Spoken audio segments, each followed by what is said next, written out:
Sweet. All right. So welcome to this session of Alas for the Awful Sea. I'm sure you guys have read a little bit about Alas for the Awful Sea in the intro thing, but basically it is a powered by the apocalypse game set in the early part of the 19th century in the remote British Isles. And in terms of, serious to lighthearted,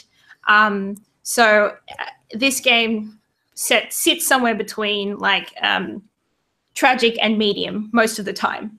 There are a few funny moments in the game, but it tends to be a more serious game overall in terms of tone. And it's predominantly, the themes revolve around sort of poverty, politics, and human motivations around that time period. So have any of you guys, do any of you have any familiarity with this game? Has anyone played before or read the game? If you haven't, that is excellent. Just checking in case anyone has. Nope. Okay.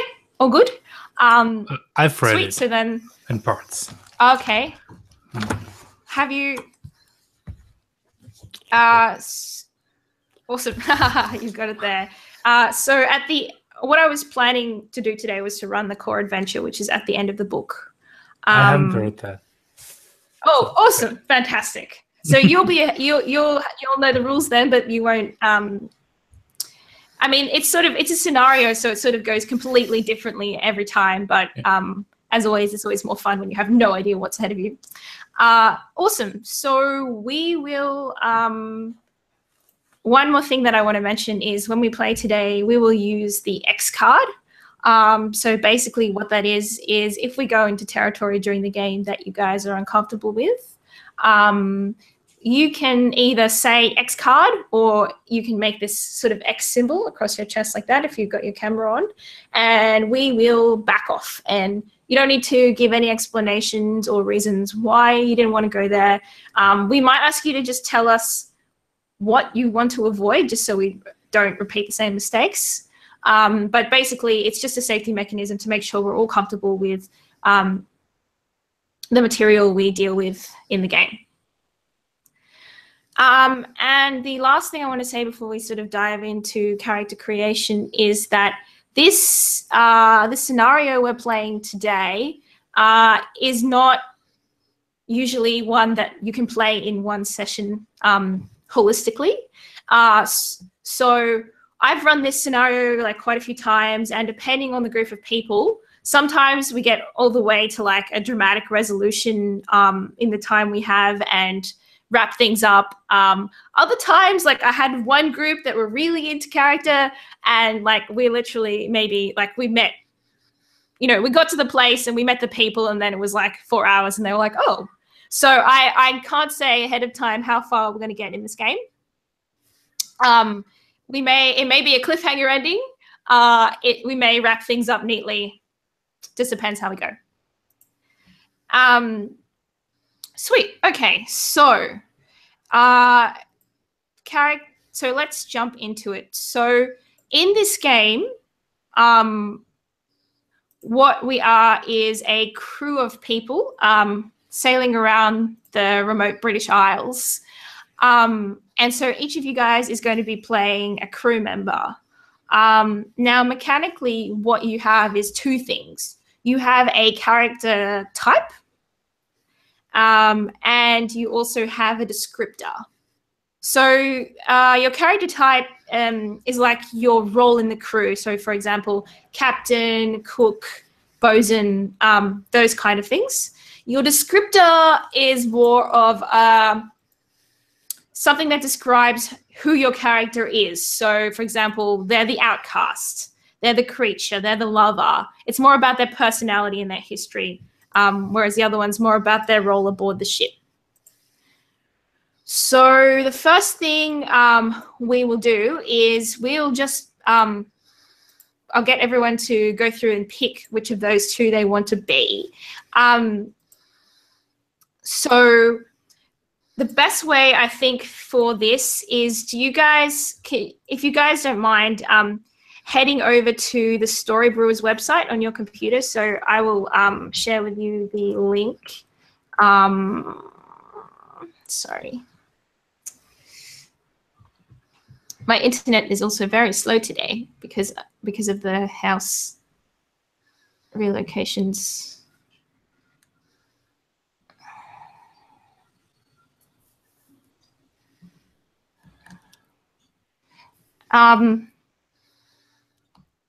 Cool. All right. So I will share with you this link for you to get your character sheets once we've sort of decided. So I think the first place to start is we might actually start with the descriptors because they're less of them and they kind of shape who your character is. So I might just sort of run through them for you guys, and then at the end, if you hear one that appeals to you, just like grab it, jump in. So the 6 descriptors that are available in the game is the outcast. So this is somebody that has done something or is something that society disapproves of. The lover, who is somebody who's very passionate and romantically inclined. The confidant, so they're somebody who's good at keeping and learning secrets, and they can use those secrets to basically manipulate society and get advantages. There is the creature, so somebody who is actually not human. They're something else from the mythology, whether it's a ghost, a selkie. That's completely, the choice is up to you. There is the believer, so somebody who is passionate about their religion and who can use their convictions to hold sway over crowds. And then there is the kinsman. So for this person, family is everything, and who you are and who your family connections are is vitally important. So do any of those appeal to anybody?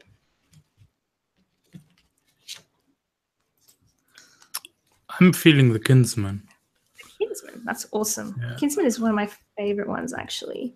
So I'll take the outcast. The outcast. Who is that? Sorry, Steven. Steven. Awesome. Steven, outcast. Yep.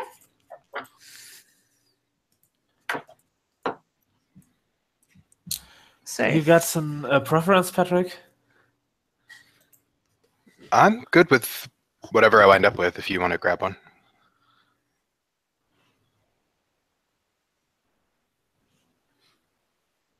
do you guys need me to run through them again as well? I can. I have the file open. I'm just not sure which one I want to be. Yes. For a shorter game, I would say the confidant tends to be less exciting because you don't have as much time to build the secrets up and use them. We have an outcast and the kinsman already, right? Yes. I take the creature then. Creature. 10 out of 10 choice. Awesome. Right, so in that case, I'm going to have to go for the believer.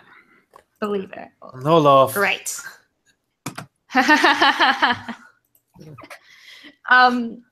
Fantastic. All right. So if you go to the link that I gave you, you can download the descriptors and you'll be able to have a look at the descriptor that you've chosen.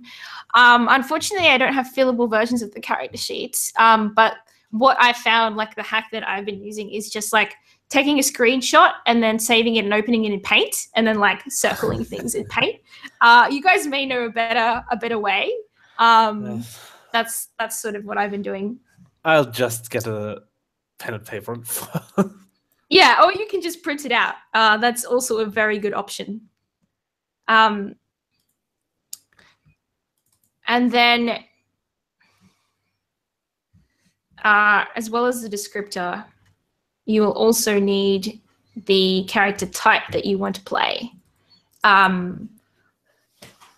So I think maybe the best way to handle picking character type is if you guys want to just download the character sheets from the webpage I've sent you, you can see the full list and then just like literally yell out when you see something that meets your preferences, because there's about 10 to choose from.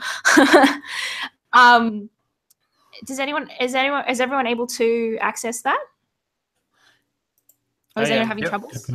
Yeah, all good. Sweet.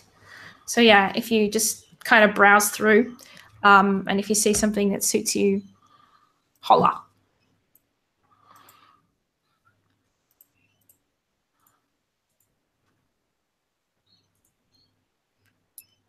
I'll take the cook. The cook. Awesome. Cook for Stephen.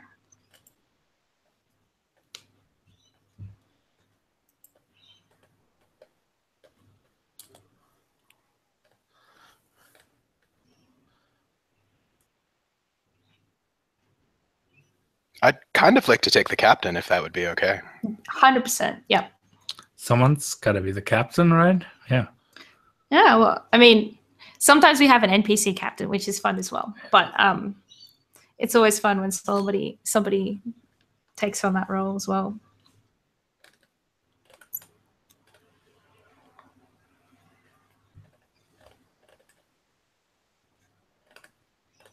Yeah, I'm feeling the scholar. Scholar.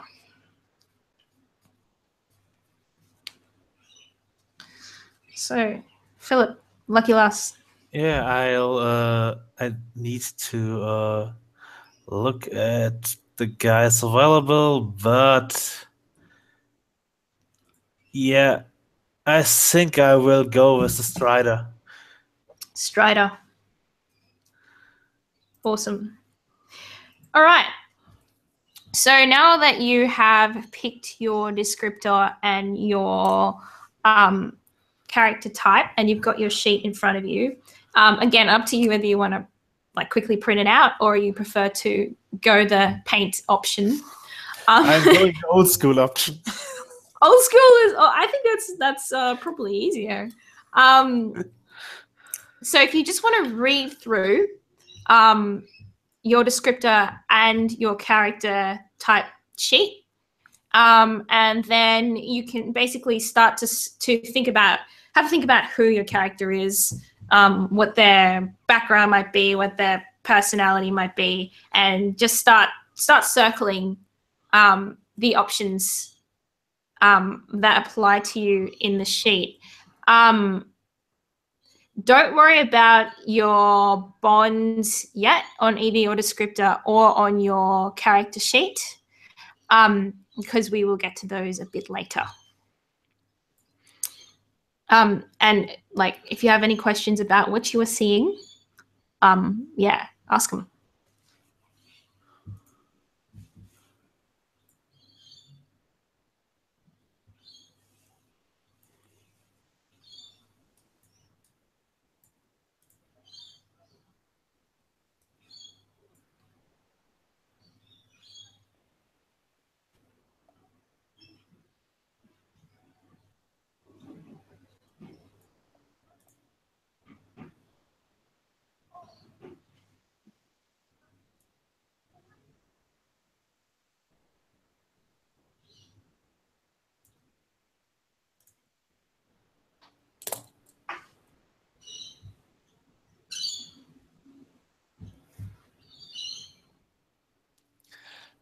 So we are doing attributes already or stats?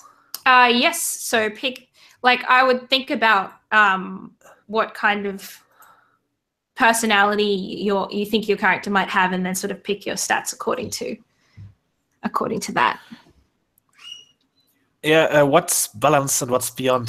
Those aren't as clear as the others on the first glance. Balance is basically your ability to keep your cool under pressure. So how even-headed are you? How quick? How clearly can you think in a difficult situation? That's balance.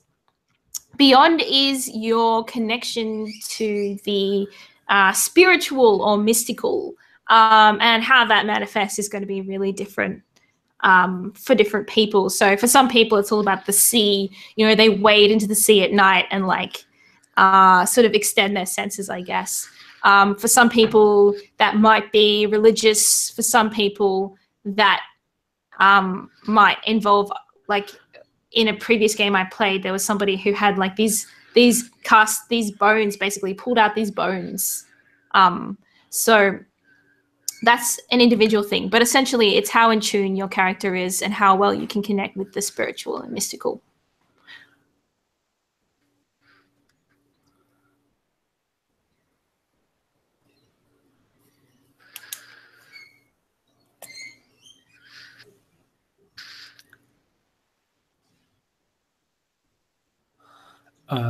Do I need to make picks for equipment, or is it what I have? I don't think any of your characters need to make. You haven't picked any of the ones that need to make picks for equipment. So Okay. yep, you've got what you've got. Unless it's asking you to pick how well off you are, which might be on your character sheet. Let me have a look. Because some of them ask you how rich you want to be. This is the only game I've played so far where you can like pick your how well off you want to be. Cool. Yeah. So I think the captain is given. The scholar asks you to pick your wealth level.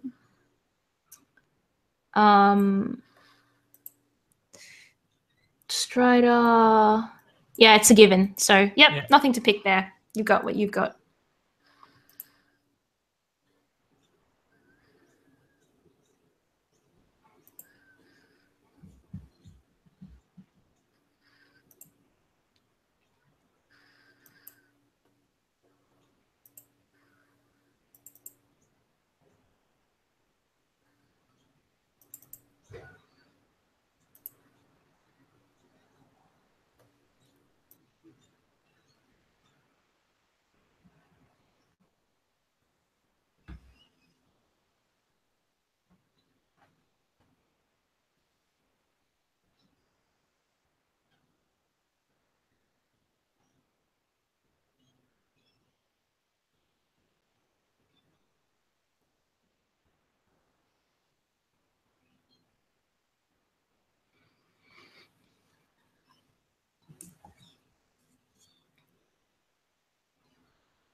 I think I'm done. Awesome. Well, while we are, everyone else is sort of finishing off, do you want to tell us who you are and a bit about yourself? Sure. I am Sebastian Smith. I am a Catholic captain who uses his faith in the church and, of course, in God, but we all know that's secondary to the church to steer the ship. And we like orderly, we like ritual, we like things to happen the way they're supposed to happen. Yep. He's a thin, just bony dude. Think of the Minister Frollo from the Hunchback Disney movie. Right.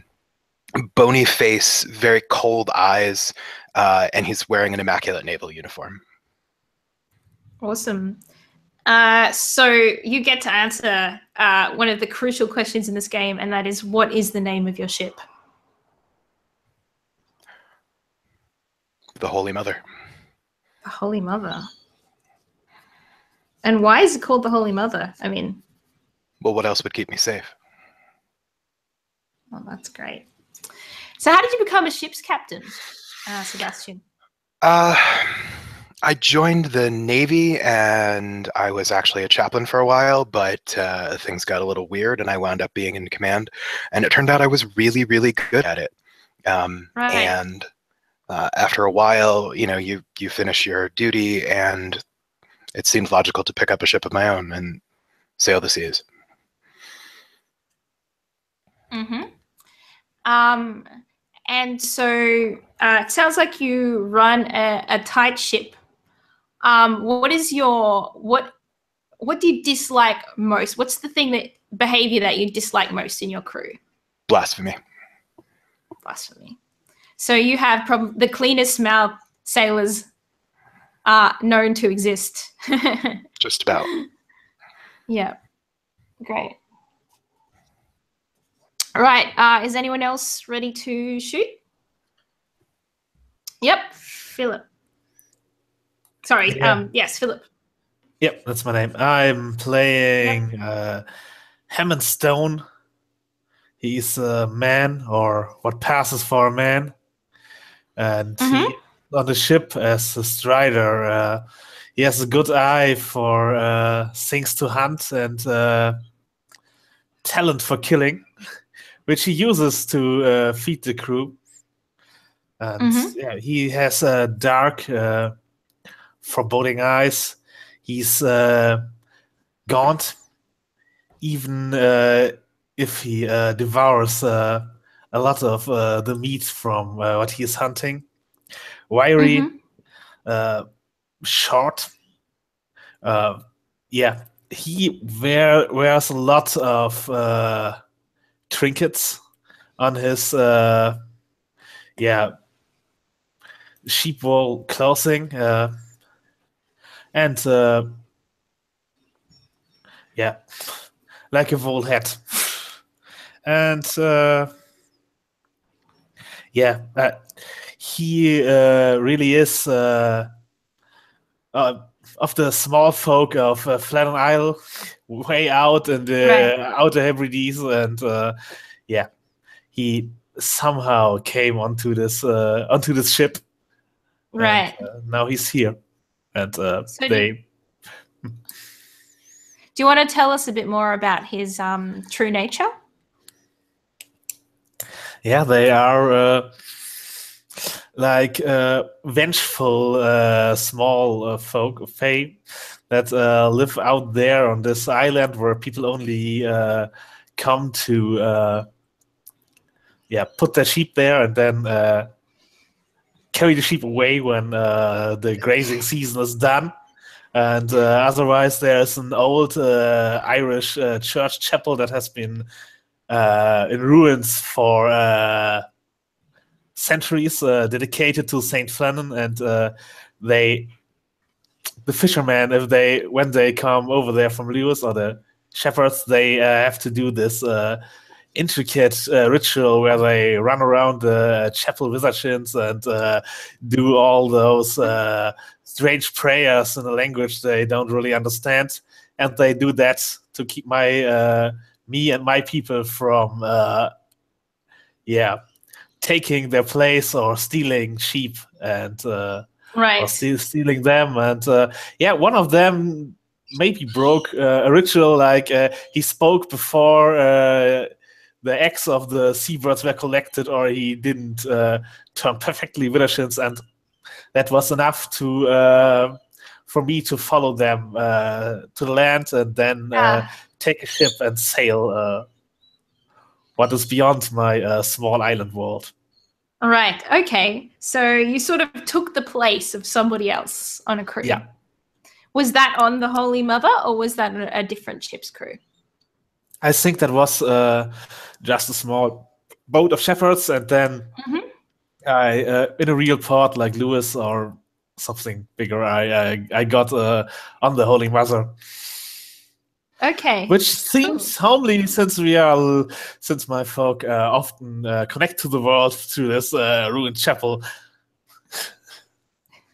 Yeah, so it can appeal to you. Yeah. That's cool. All right. Who wants to go next? Okay. All right. Nice. Oh, yep. The outcast cook name is Chaz Berry. I'm a cold-blooded murderer. I killed some travelers for their purse, and I have a scar around my neck from where I was hanged. The rope actually broke when they were hanging me, and according to the custom, that meant they had to set me free. But they exiled me from my village. Right. So I ended up traveling, and I ended up getting a job on a boat as a cook. And right. Sebastian, do you know about my past? I would like to, on the grounds that there's always hope for redemption, as long as you have confessed your sins and go to church with me every time we're on land. Okay, that's how it works. And as far as you're concerned, I'm sincere, Sure. right? Or you claim to believe that I'm sincere. Yeah, we'll go with it. Right. Okay. And yeah, I mean, I'm basically a short, scrawny peasant type. I've got cruel eyes. I'm a good little cunning look. Sort of pretty skinny and bony. Not what you necessarily want your cook to look like. Right. And I'm always wearing stained clothing. I'm not the most clean person, which is also not necessarily what you want from a cook. Yeah, cook as you like. I prefer draw. Yeah. Yeah, that's probably how it works on board. Awesome. And our kinsman scholar. Yeah, poor Nicholas. That's an interesting crew to be traveling with. So yeah, I'm playing Nicholas Spencer, and him. He's got a praising eyes and but kind of a severe face. I think he even has a scar, and his left eye is a little bit drooping. Right. So he's not the most beautiful to behold in that sense. Kind of a knobbly body, and he does have, like, what's pretty important to him, his all-weather peacoat. And he carries with him everywhere he goes his research / sketchbook about coastal ornithology. So I think he's undertaking this trip. He's a bird watcher, basically. So yeah. How did he end up on the Holy Mother? I think he actually paid. So I'm picking destitute for his living. Right. That he actually paid to be on this trip to follow his studies. So he's a little bit of a he's a little bit of a romantic, in the sense, like, he's like fully on board with his scholarly work, but it's completely based on idealism and a very romantic view of the world. Like, yeah. Cool. And so Nicholas is also the kinsman. Do you want to tell us a bit about your family and his family connection? Yeah, I think that's kind of where his naivete comes from, because he's maybe he's actually like the third son of a merchant or something like that. Right. So someone who had pretty soft life thus far and pretty sheltered life. That's where he was able to develop his entire idealism, right? That's I think the main thing, and I think this is more or less his first, like, breaking out of that. Yeah. So that's sort of like the sense that you're destitute because you were, your family is doing fine, but now you wanted to sort of pursue your idealism. I had to pay that on my own, and I think there was not a falling out, but it was a heavy emotional strain that weighs on him. But like, he's following this goal, like, I'm gonna return and I have all these studies, and Dad's gonna be proud. That point. So in the future, He's trying to hopefully prove- everything will be patched up. Yeah. Yeah. Cool. All right. So what we're going to do next is on your character sheet, you should have some bonds, a bond section. And so what I'll get you to do is just fill in 3 of those with the names of the 3 other characters according to what relationship you think might exist based on what you've heard about them so far. If you have a strong feeling about a relationship that might exist but that isn't captured in those, you can also create your own bond too. So just so we remember everybody's names.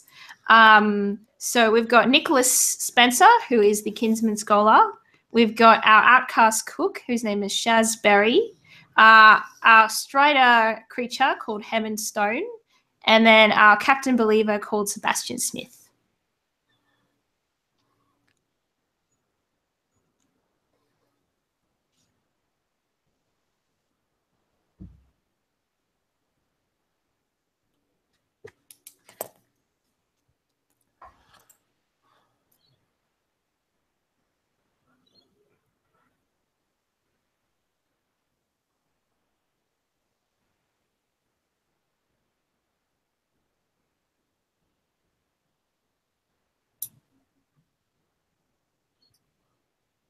All right. Well, I always put a little something extra in Hemet's food. I always give him a little raw meat or blood, or add a little something to his meals.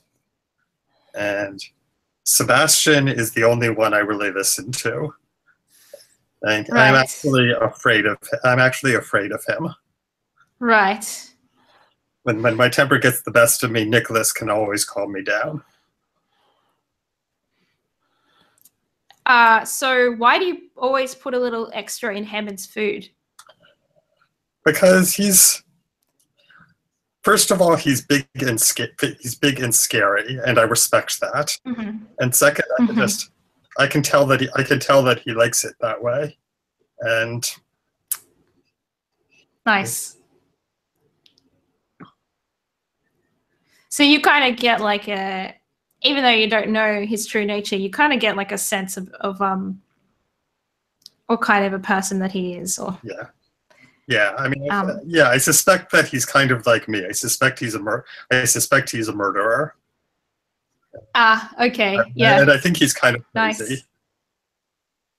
Nice. Cool. And why is it that Nicholas can calm you down when your temper gets the best of you? Because he looks so harmless. I can't fight a guy like that. Great. Which is cool because you're the one who frightens me. Oh, that works out perfectly. Yeah. I don't like the way you look at me when it calms you, I guess.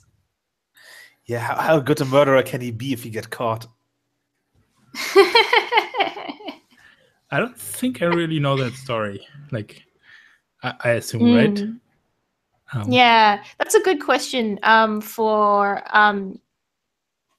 Shaz. Does anybody else except for Sebastian know about your past?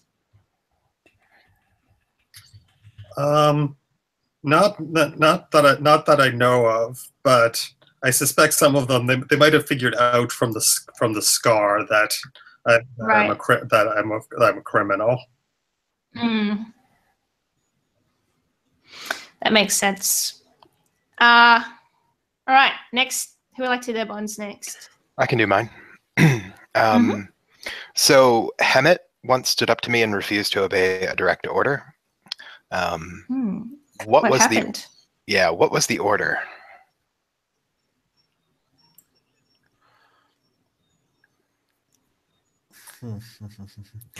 You probably told me to stop doing something that seemed heathen and ritualistic to you, but had to be done. Yeah, okay. I had to give you a direct order to stop some heathen behavior, we'll say, because it's probably all a blur to me. Yeah. Yeah. All right. And you disobeyed. So I've got my eye on you. I'm gonna convert you, son, whether you like it or not. All right. Shaz obviously owes me for giving them a second chance after their jail sentence. In this case, it was a death sentence, but close enough. And Nicholas is the only one on board who's seen my private quarters. Nicholas, we're both educated men. I'm thinking that we probably maybe chess or some similar game. Yeah, something like that. Okay. Or maybe just checkers. Yep. Maybe what? Nicholas. Maybe just checkers. Checkers works. Maybe Nicholas, sort of some part of the like intellectual person that you see in Sebastian was part of the reason why you chose to get on the ship. And then when you're on the ship, it's like everyone else on the crew is like drastically different. Yeah. I might have with my bonds a lot that point toward Captain Smith, because I also have to pick who's my kinsman, right? My fellow kinsman. Yeah, totally. So you might be like maybe extended family. That's like even the way I found a captain to take me on, and still made you pay for the trip. Yes, of course. And I think when we play checkers, it's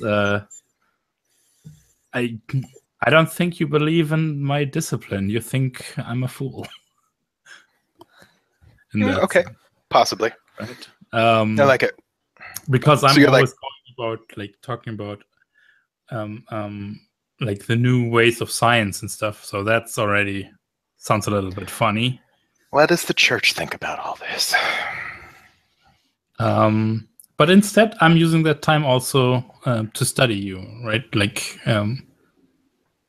super worldly man who managed this entire ship. So I'm secretly studying the captain. Cool. That's cool. So do you want to put an exact name on your relation? Are you like second cousins, or what's the connection?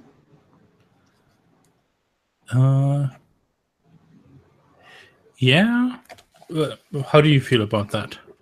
I'm good with distant cousins. We don't have to be that. Like, we don't have to figure out exactly what it is, because it gets pretty nebulous anyway. You just know that you're related. Yeah, our families have something progenitors, and aren't we all related, coming as we do from Adam and Eve? So, I mean, yeah, I mean it might be kind of an in-law thing. So that kind of allows you to take me on against my father's wishes, because there's enough distance there, right? Because you could probably guess that, and also it doesn't make it too unseemly that I'm actually paying you, but we're still of the same kind, right? Are you younger than me by any chance? Oh yeah, definitely. Okay, you could be like my wife's favorite nephew. Yeah. I took you on. Yeah, and it annoys your father, which is good because I've never really liked your father. So it makes my wife happy and annoys my brother-in-law, so it's perfect. Yeah, and I'm paying. Oh, that's awesome. Apparently. Well, yeah. I mean, it's a pittance. I'm not really charging you that much. Yeah. Cool. And I, if that's all right, I've convinced Hammond that I can communicate with birds. Sure. And I think this was probably just like having studied the behavior of birds, right? And I'm like, this is about the time that flock will take off and head, right? And then they actually did that, but that you thought, well, of course, like I told them to. I have some kind of weird connection, and I made them do it instead of I was actually able to predict it. So it's from my side, it's completely unconscious that I convinced Right. you. Yeah, right. I was more talking about my studies and my observations because you were around in the early morning hours or something like that. Maybe putting out, I don't know, like some kind of offering.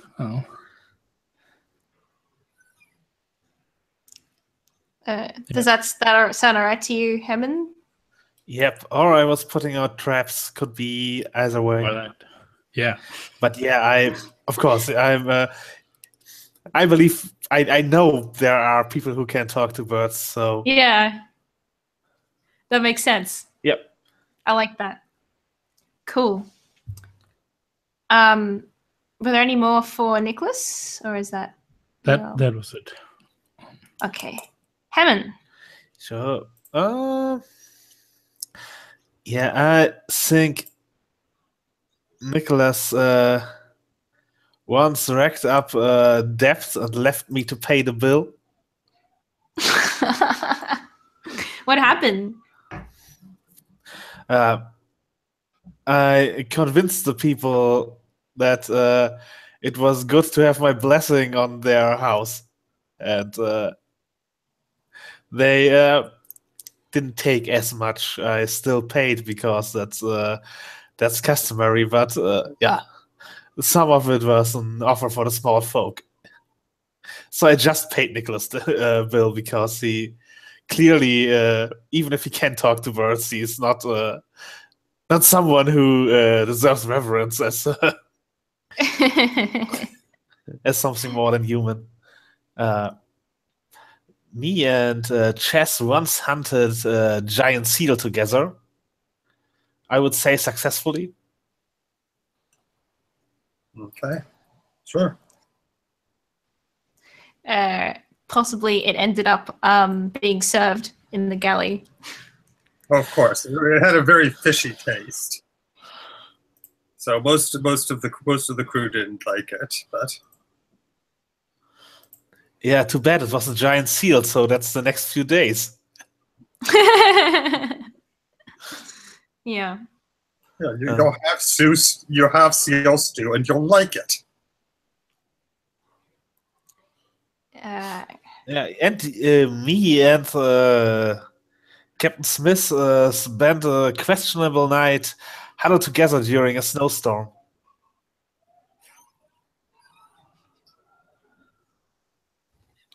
I told you God would see us through. Is that how you first met? Like, said.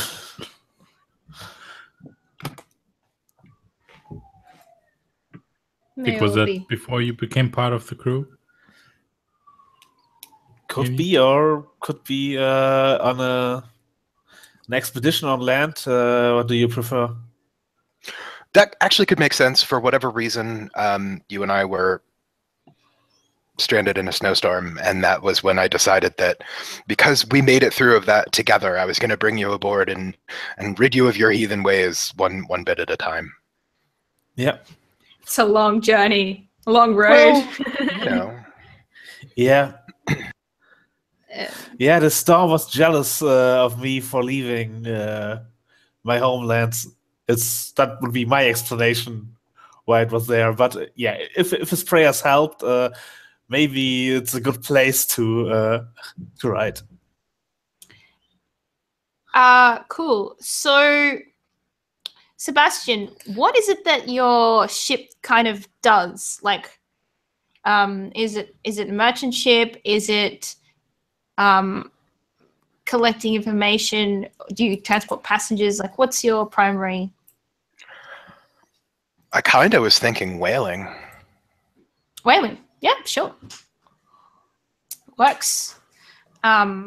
So you're decked out. You've got all the whaling equipment. Mm-hmm. You're probably bringing things back then at this point where you are, because most of the good whaling would have been bit further towards the Americas. So maybe you're returning at this stage with the stuff you've got to sell. Sounds good. Cool. Perfect. Okay. So we are pretty much ready to kick off, but before we do, I am going to give you guys, I'm not sure the best way of getting these to you, bonds specific to the scenario we're about to play. And I'm just going to allocate them to you based on kind of the personalities of your characters. Yeah. I think I can maybe message you through Gmail. Nope. Okay, I'll just stick them in the chat, which means everyone will be able to see everyone else's, but that's fine. Okay, so I'll just stick them in the chat with the character's name on top.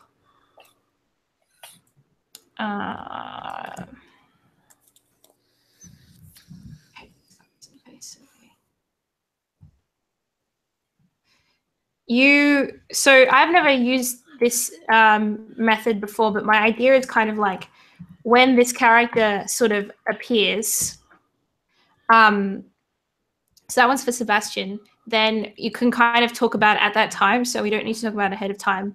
But the first time we meet this character, we can talk about it then. Mm-hmm. I think this one's...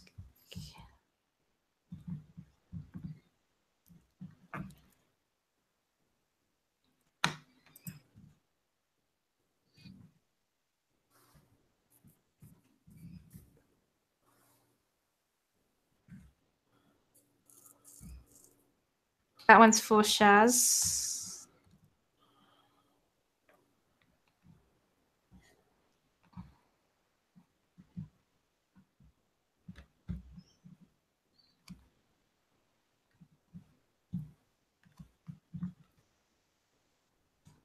For Hammond. Yeah. Hope those are coming out kind of readable. And then last one for Nicholas.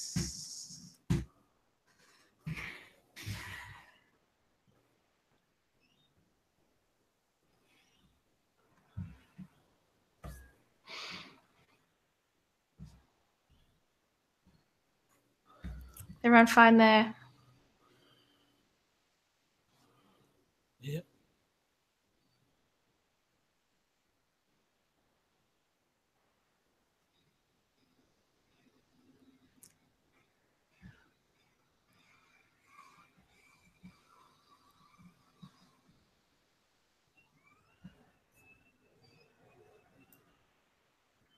Cool. All right. So now just a couple of like rules things before we dive into the scenario. So to play this game, you guys will need a copy of the basic move sheet, which is on the website also. It's called Basic Move Sheet, and you can just kind of download it. Usually when we play, I'll call for you to make a move based on what you're doing. But the kind of exceptions to that are, so you've got moves on your descriptor, and you've got one move on your character sheet, which are unique to your character. So when you want to use those, yell out. It'll be pretty clear from the situation. The exception being the outcast move, Shaz's outcast move for mingling, which I will call for at some point during the game. Then the other things you can do that you just should be aware of is that you can read another's thoughts. So that's not literal. That's sort of when you're in a situation with somebody and you're communicating with them, you can try and guess what they're thinking, and that allows you to ask ask questions from a list that basically simulate what the information you're gained from carefully studying another person. You can read a situation. So it's a similar thing. It's like looking around at a situation that's unfolding around you and kind of like intuiting things. You can sense what's beyond. So that's about connecting with the spiritual and mystical forces to try and get more information about the situation that's unfolding around you. And you can also help or hinder other people as long as it makes sense, basically, whenever is appropriate. So that's sort of a lot of different things you can do. But basically, as you go on in the game with all the basic moves, I'll just kind of prompt you, oh, do you want to do this? Or it sounds like you're doing this, in terms of making those moves. Things on your sheet that are unique to you, sort of shout when you want to use them. So when you make a move in the game, similar to all Powered by the Apocalypse games, you roll 2d6, and then you add or subtract the appropriate stat. But I'll sort of like take you through it the first few times we do that as well. Probably the only other thing worth noting ahead of time is harm. And harm in this game is fairly realistic. So you've got a harm clock on your character sheets with 4 segments. Basically, when that fills up, your character is dead. When it gets halfway, you're sort of in need of medical attention. If you just take 1 segment of harm, that will sort of heal by itself. But harm is realistic in the sense that in this game, unlike a lot of other games, if you get shot in the head, you will just die. But unlike a lot of other games, you're much less likely to get shot in the head, because for somebody to shoot you in the head, they would need a gun, a really good reason, and they would have to not care about the fact that, you know, they'll probably get arrested and hung. So it's more realistic around violence in that sense. Did anyone have... Did anyone have any questions before we dive into the scenario? Yep. Yes. What are we rolling our dice in? Yes. A thing I hadn't thought of. Look, I trust you guys, so you could use, like, if you've got physical dice, you can use them. You can use a die roller thing on your phone. Can you use, is there a dice thing you can, I'm pretty sure there's a dice thing you can add to Hangouts, but I know not what it is. Does anybody know? Toolbox. I'm just checking whether it's easy to find and I can just add it. No, I used to have one, but I can't seem to locate it now. Yeah, there used to be one, but with updates, it vanished. They got rid of it. Hangouts is getting worse tragic for online gaming. As it goes, there would be one in Discord, but we would annoy everyone by using a dice bot. So maybe just do rolling. Yeah, do the manual option, or use an app or use an online random die roller. All good. I trust you. So yeah, just shout out, basically. Does that sit all right with everybody? Cool. All right. So let us get underway.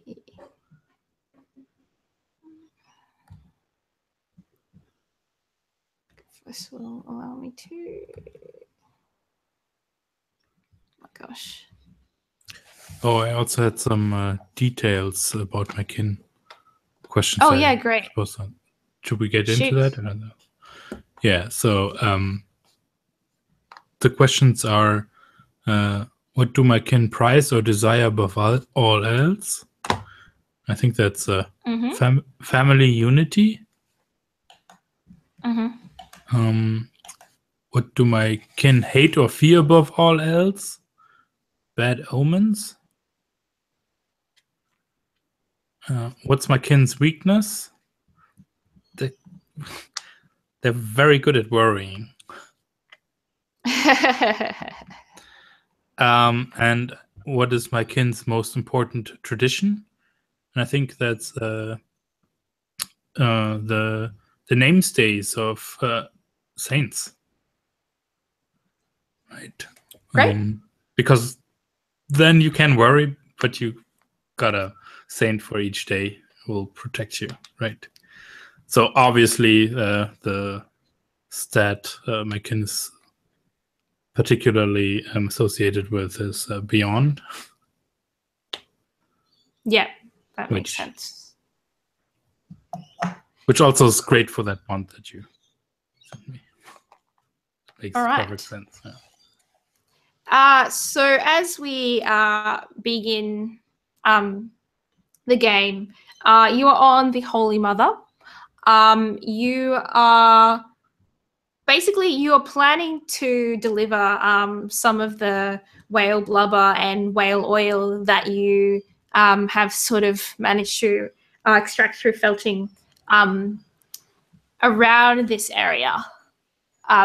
And then, you're sort of delivering it to different places wherever you can kind of get the best price along the coastline. Right now, you're going through a remote part of the coastline. There's a few sort of small villages dotted along here, but nowhere you usually stop. But at this time, your ship gets hit by a storm, and it's quite an aggressive, severe kind of a storm. So the boat starts rocking back and forth. You've all been at sea long enough to know this is no ordinary storm. This is sort of the once in a lifetime storm that if you survive, you talk about in every in-house, every time you get to tell a story for the rest of your days. But for now, the rain, is falling so hard it seems to have a personal vengeance. The ship is rocking back and forth wildly. Lightning is cracking through the sky. What are you all doing? Sebastian, Captain Sebastian, what are you doing during the storm?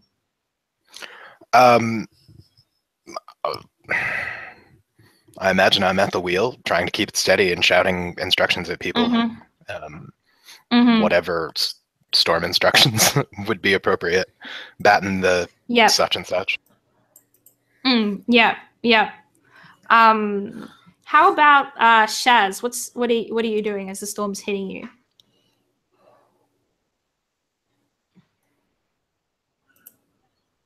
I'm staying below deck where I'm dry.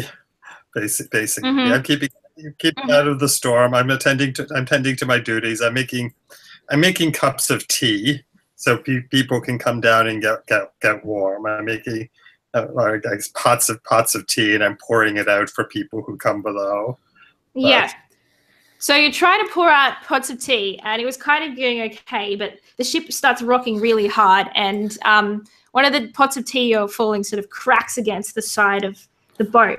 And as you look down at the side of the boat, you can see that some of the wood has sort of begun to crack and splinter, and water is starting to seep into the hold. What do you do? I'm going to run up onto the deck because suddenly that seems safer than being down below decks. Right. Okay. So you run out onto the deck, and the storm is raging. Are you going to let anybody know about what you've seen, or I run towards the captain, and I shout that the ship is sinking. Well, that's not ideal. Are we the full crew, or are there other NPCs?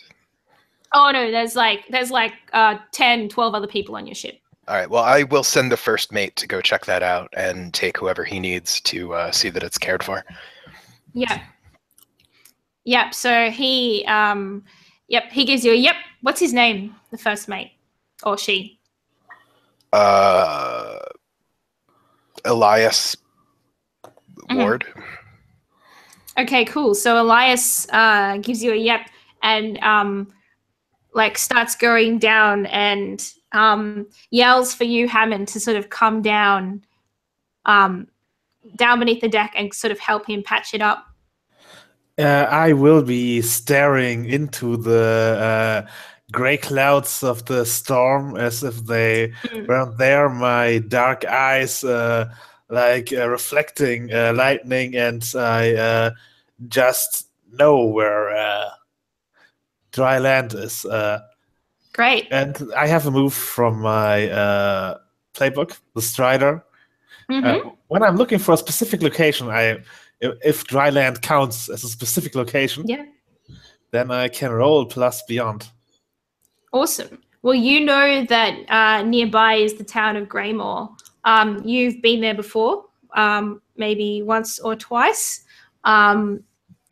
So that sounds like the location you'd be searching for. So do you want to give your move a go?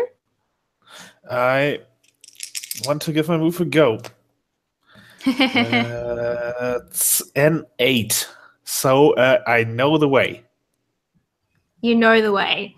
So you look out into the distance, and even though all that everyone else can see is like pelting rain and clouds sort of cloaking the horizon, in your mind you can see what it looked like on a clear day, and you can sort of see the edge of the shoreline where it should be, and you know the way to dry land.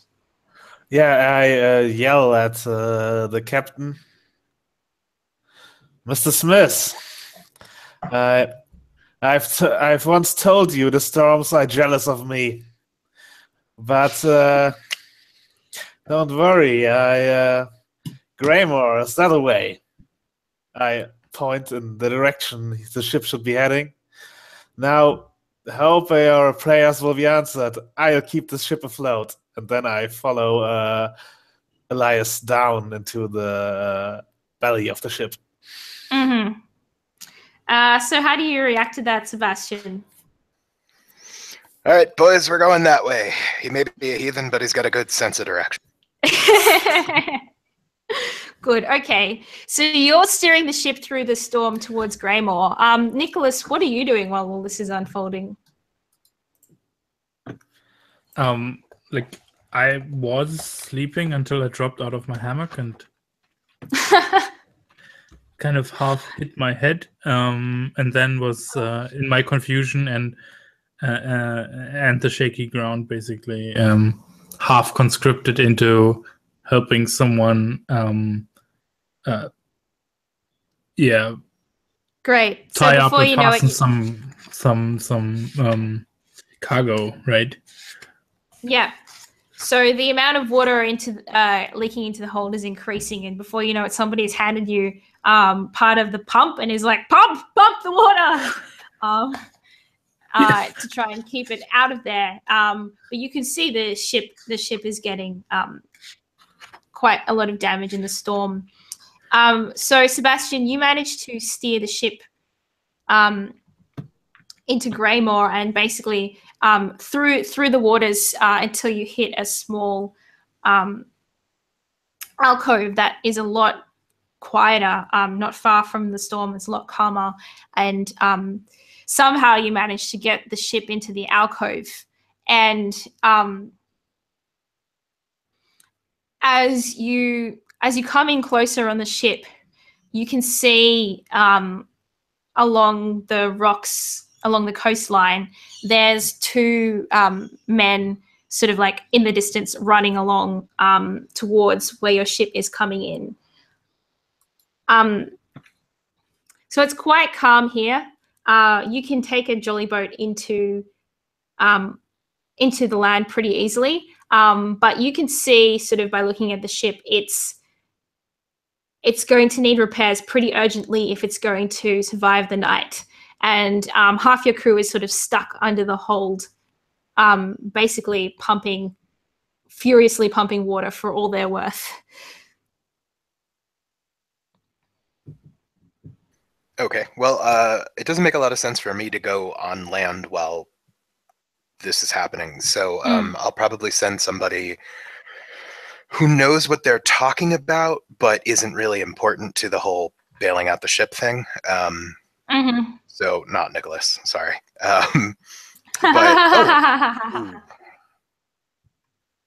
Yeah, I'd probably send Chaz. Okay, great. Yeah. So see if you can get, see if whatever it is we need to do to patch this thing. Yeah, let's acquire have a that. good first impression. He's confessed on the regular. good. All right. So Shaz, Sebastian asks you to, yeah. But seriously, wear a scarf or something, will you, man? Right. Right. It's dark out. Nobody's going to notice. Yeah. It's also pelting with rain. Right. And as far as I'm concerned, getting to shore seems like a really good plan. So I'm on board with this. Is anyone else going with you? I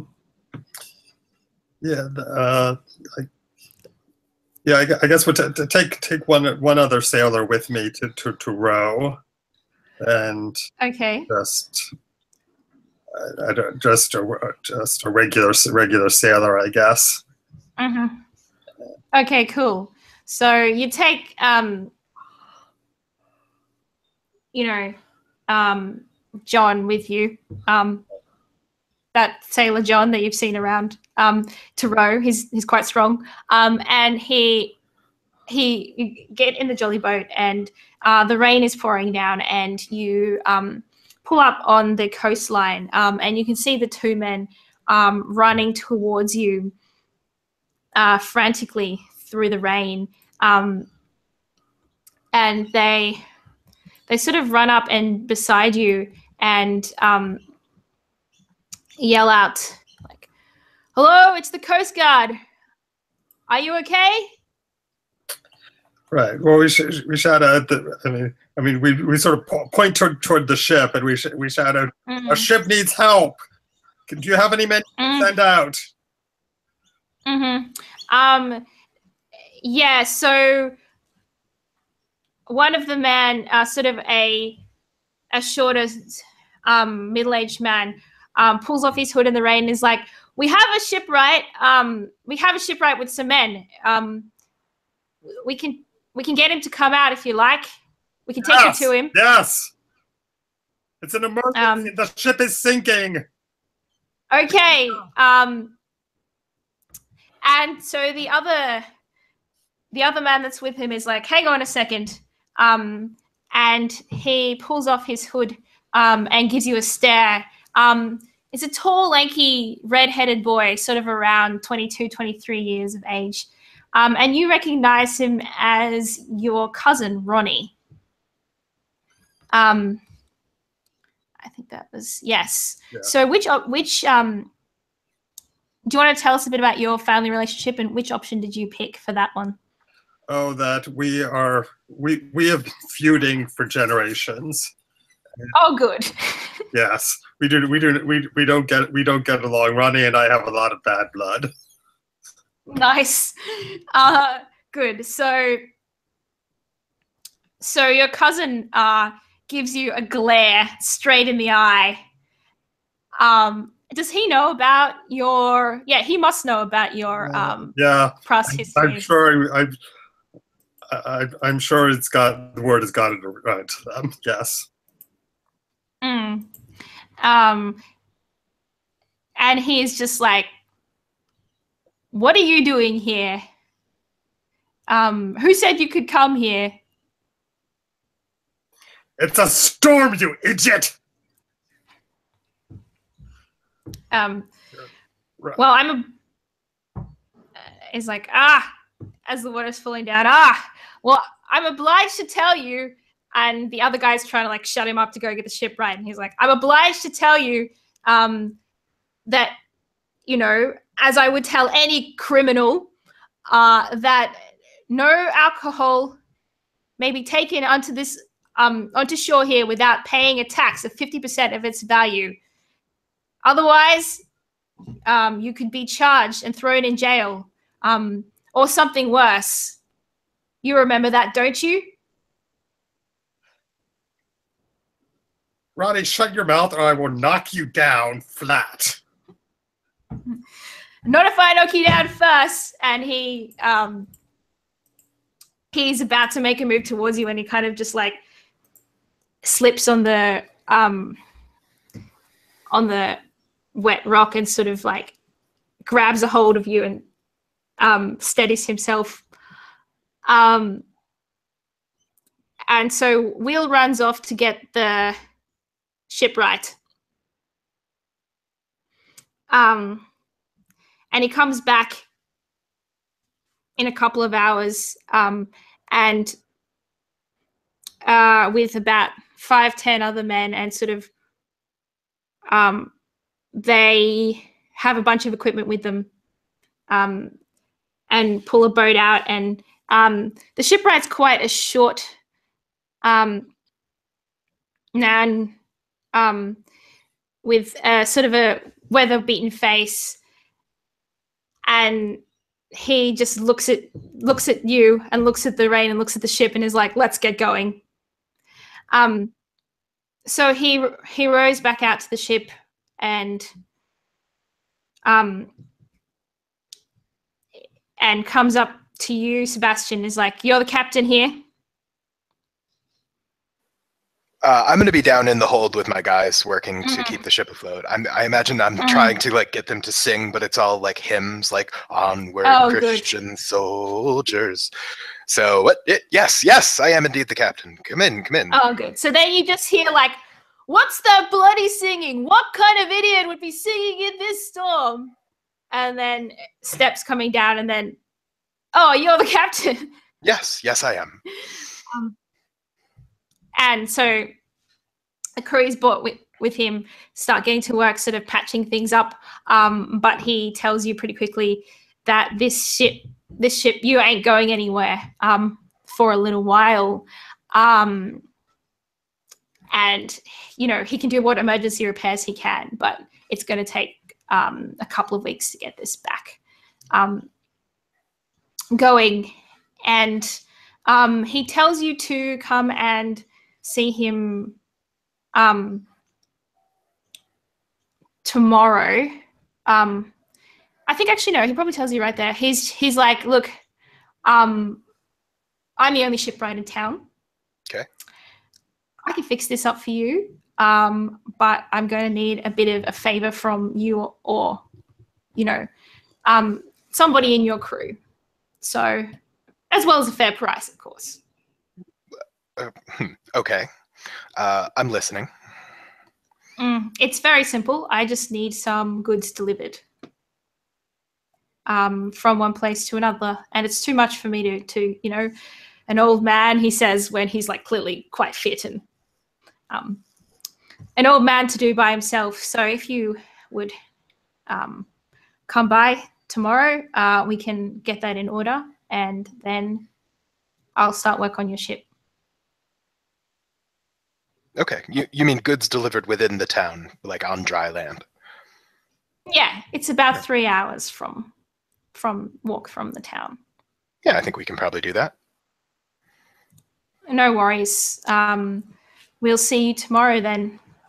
And he says, you might want to find somewhere better to stay for the night. I think the inn has a couple of rooms. And heads back onto shore. I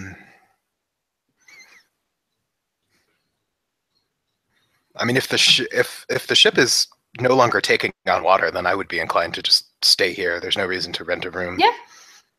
Yeah, you can. It's not very pleasant, but you can do that. All your things are soaked. All your nice things. So if you would deign to sleep in a hammock, then you can go ahead.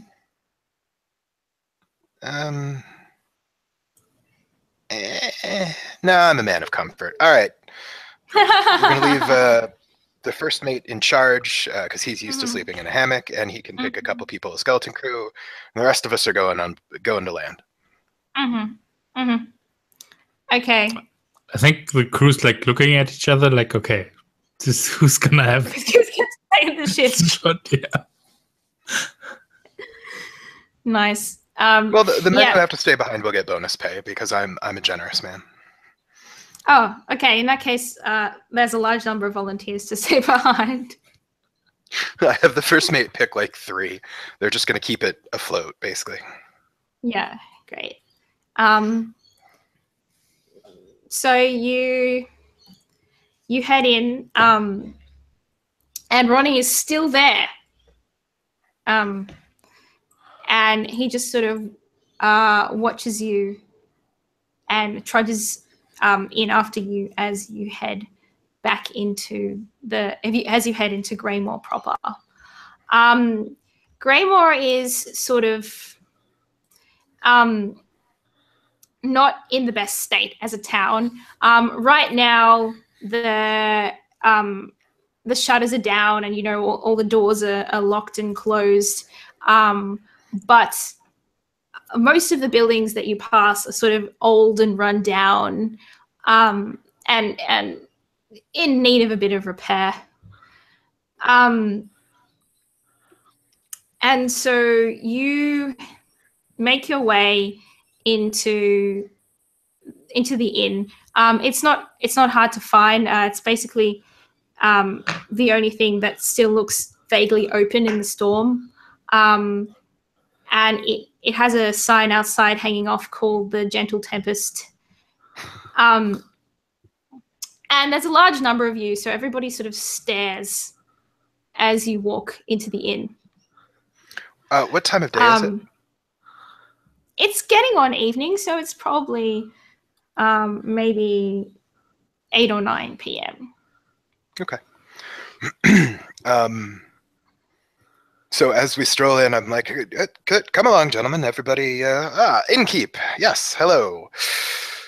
How many rooms do you happen to have available? Mm-hmm. So the innkeep is a sort of older looking lady. She's sort of tough looking, and she just gives you the stink eye, and says, "Not enough for you, rabble." And then crosses her arms. Madam, Come in through the storm, did you? Yes. I'm afraid we've been rather forcefully put ashore here.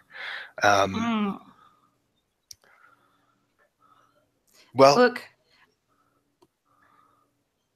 And Shaz, you see that the innkeep is actually your aunt. This is Ruby. And you can see that she's recognized you, and that's why she's sort of got her arms crossed. And she says, "And who might you be?" To Sebastian. Captain Sebastian Smith, man of God, captain of the Holy Mother, and we desperately seek, I would say, warmth and dryness. If you have anything that could be arranged, it would be greatly appreciated. And you have some criminals among your crewmates, then? I am not aware that... Just thought I should warn you in case you didn't know. Madam, I am a man of God, and when the law has forgiven a man and God has forgiven a man, I could not put it upon myself to condemn him after that. I cross myself very piously when he says this. She rolls her eyes like, I'm not buying 1 inch of that. And she says, "Well, look, I have 1 room available, so fit as many of you in it as you would like. The other room here belongs to that gentleman." And she sort of indicates over to the figure of a police constable who is sitting at the other end of the room over a bowl of fish soup, leaning over. And she says, "I'll happily rent it to you for a fair price, but," and she points at you, Shaz, he is not staying under my roof." I see. This godless woman. So ungenerous. To turn out a kinsman like this. She's just like wringing a towel, and it's like.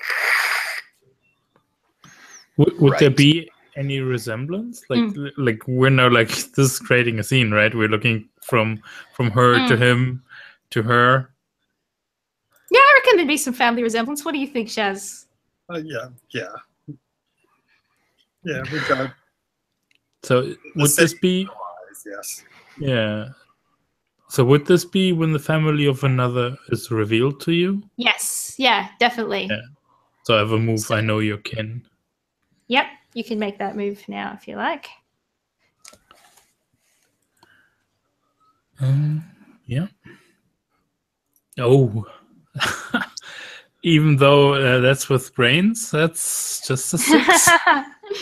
I rolled. Just a 6. Oh, okay. 2s. Great. So hold on one second. Is there inspection? Oh shit. Sorry. The tenants that have come to look at this place are coming in right now. But let's see how we can resolve your move. Because on a miss, your family owes their family a significant debt. Maybe then the inn's mother also recognizes me. Aren't you that boy from? Great. So I'll let you. You can fill in the details. What kind of significant debt does your family owe to them?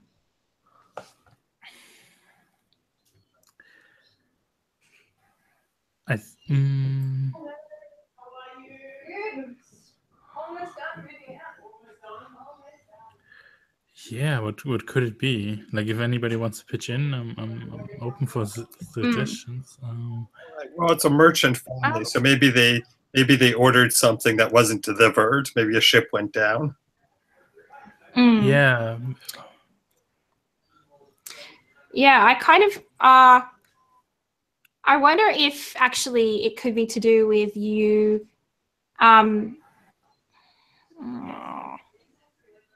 maybe they had they delivered like because this seems to be like quite a lot of that family in this village, right? So maybe my family they had ordered certain kind of cargo, maybe building materials, and they turned out as faulty. And I love that. there might have been like a big case where they could have like actually pressed some legal claim or charges, but they didn't. And yeah, it was like. Okay, great. So while you're walking into town, sort of, you're like looking around, you're like, that building's falling apart. Oh, that would be my family. That building's falling apart. Yeah. That would be my family as well. And it's like, yes, I remember this. Good. Okay. So I think Ruby gives you a look of recognition. Maybe it's like I'm taking like my coat off, right? And I've got like on my chapeau like an insignia of my family, and that's what gets recognized or something. And then when she looks at that, I'm putting two and two together. I'm like, oh. It's just like it's getting awkward. It's not my day.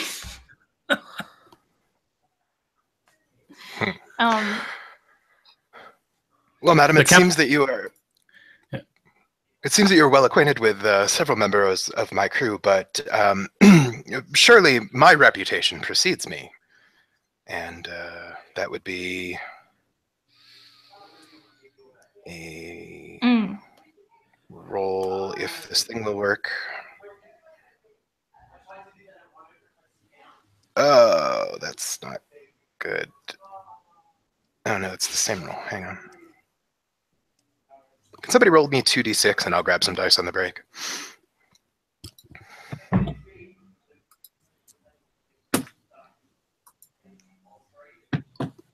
Okay, 9. Oh, all right. Well, 9. that is an 11. My reputation does, in fact, precede me. And she has heard of me, and I get to say what she's heard, which is that I am successful and fond of...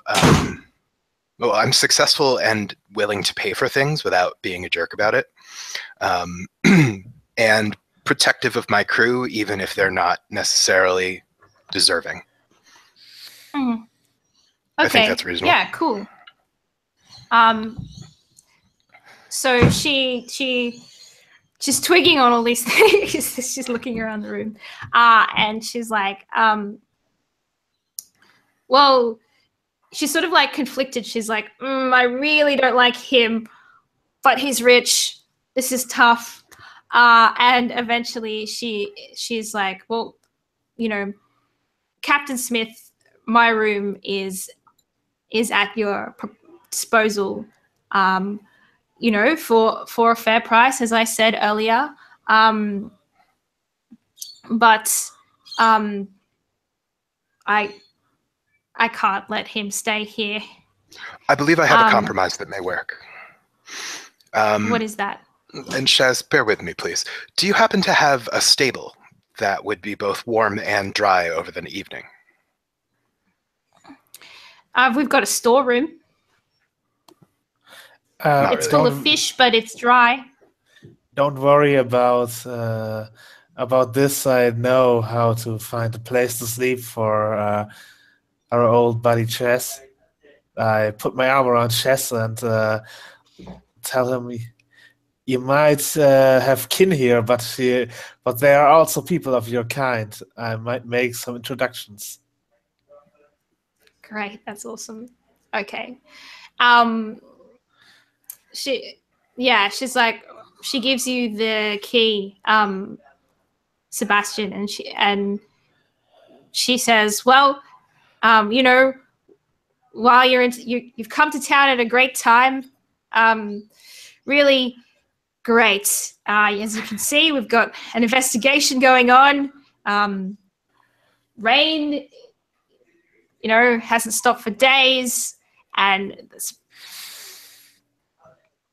you know, we have like half the fish here haven't been good to eat. So enjoy yourself in town. Well, thank you, madam. It's a pleasure to be here. Cool. All right. So you've got a room. Did anyone else want to do anything that evening? Yeah, I would lead Chess to the best house in town. Great. Okay. If he's willing to follow. Sure. Do you want to tell us about the background there and which option you picked? Yeah, Eileen is a woman in town who might as well be the ruler of this small place, and yeah, she is. She has some criminal connections in a smuggling ring, and I did work for her. But one of her followers sadly got taken by the sea as we did the work, so I owe her something. Still, making introductions to someone who might take his place is a good way to engage her. Great. Okay. So you set out through the rain. You know exactly where you're going to the house at the top of the hill, and you walk up there, and there is a slew of sort of Eileen's regular goons surrounding the place. They recognize you straight away, and they sort of usher you in under the shelter in the front porch, and they're just like, what, you know, you got business? Sort of. The winds that bring me here, jealous as they are, so I thought I might look in as well. My good colleague Chess here we have been sailing for some time now. There's also someone who might be of interest of Eileen's. You want to speak to the boss lady? All right. So they crack open a door and they're like, weapons? Yeah, yes, please. Now I know. I hand them my rifle if I have that with me. Probably I carry it with me, and now I hand it to them. Yeah, they put it in like a. Yep. Sorry. Yeah, I mean, I show them I've got my chef's cleaver. They're not going to take that from you. Then you can hold on to that. Yeah. They put your rifle into a really nice wicker basket in the corner of the room, and sort of like sit you down on in this really sort of quaint sitting room, where it's like very expensive, clearly imported furniture, very ornate, sort of like exaggerated tastes. And you wait for a while. And after that time, sort of a small, petite, grey-haired woman walks slowly into the room and sits down opposite you and says, Mr. Stone, you wanted to speak to me? I would. I haven't forgotten what's happened last time. Neither have I, and this is partly why I'm here. The storms did help bring me back to Grammar so soon, but as fortune wants it, here is a good friend who might have just the talents you need. This is Chess, our cook. Why would I need a cook? Well, there's also another reputation you can clearly see that he's qualified, and I make a gesture at his neck. Yeah, Eileen just gives you a look up and down and sort of goes, I could see that he would be suitable, but I'm not short on staff right now, as you can see. And she gestures to like the 12 people sort of hanging around the room. And she says, I have another way I've thought of for you to repay your dues that came into my mind just now. Perhaps you could help me out with a bit of a favor. Well, what favor might it be? Well, I'm not sure you've heard that there's an investigation going on in the town. The wife of the town provost is like a town governor, has been missing for quite some time. Now, personally, you know, people in the village are saying that she ended her own life, but I don't believe that. Why would she do that?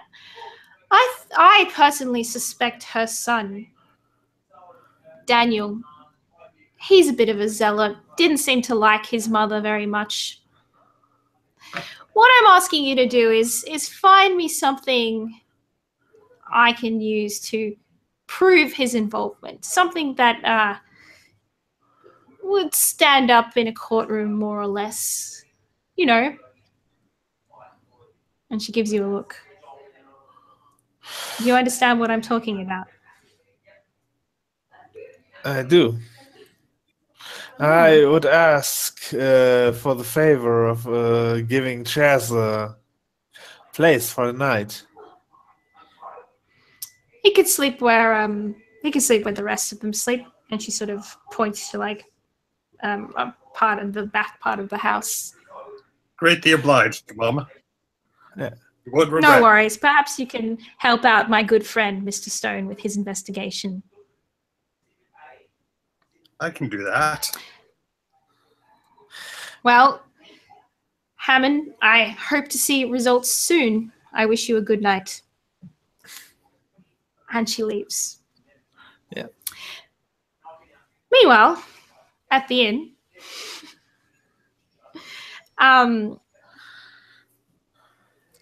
so Nicholas and Sebastian, you've sort of sat down to have a meal. It comes free with your room.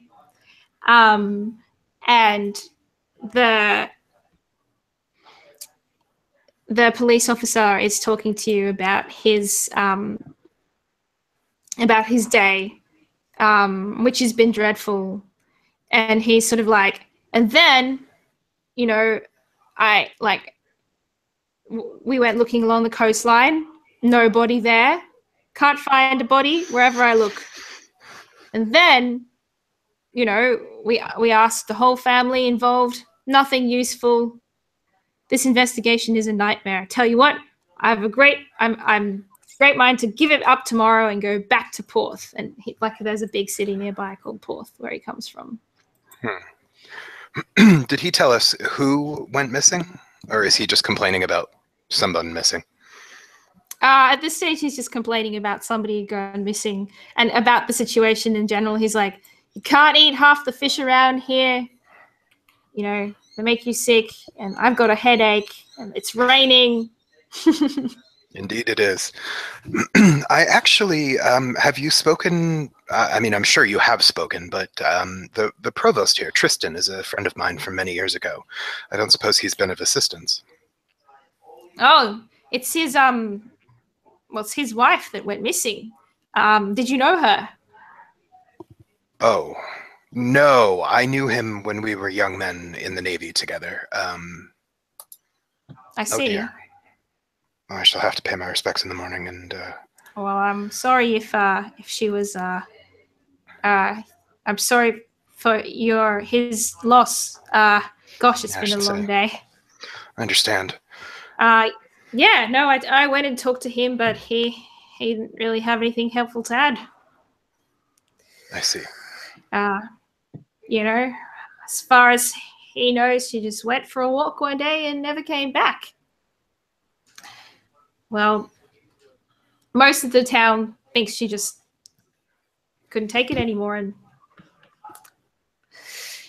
Threw herself and off you a can cliff. hear Ruby from Nicholas is not the most factual. yeah, sudden, and then you can hear Ruby from the other side of the room yelling, "She threw herself off a cliff!" Like, you have no proof of that. How can you prove that someone jumped off a cliff?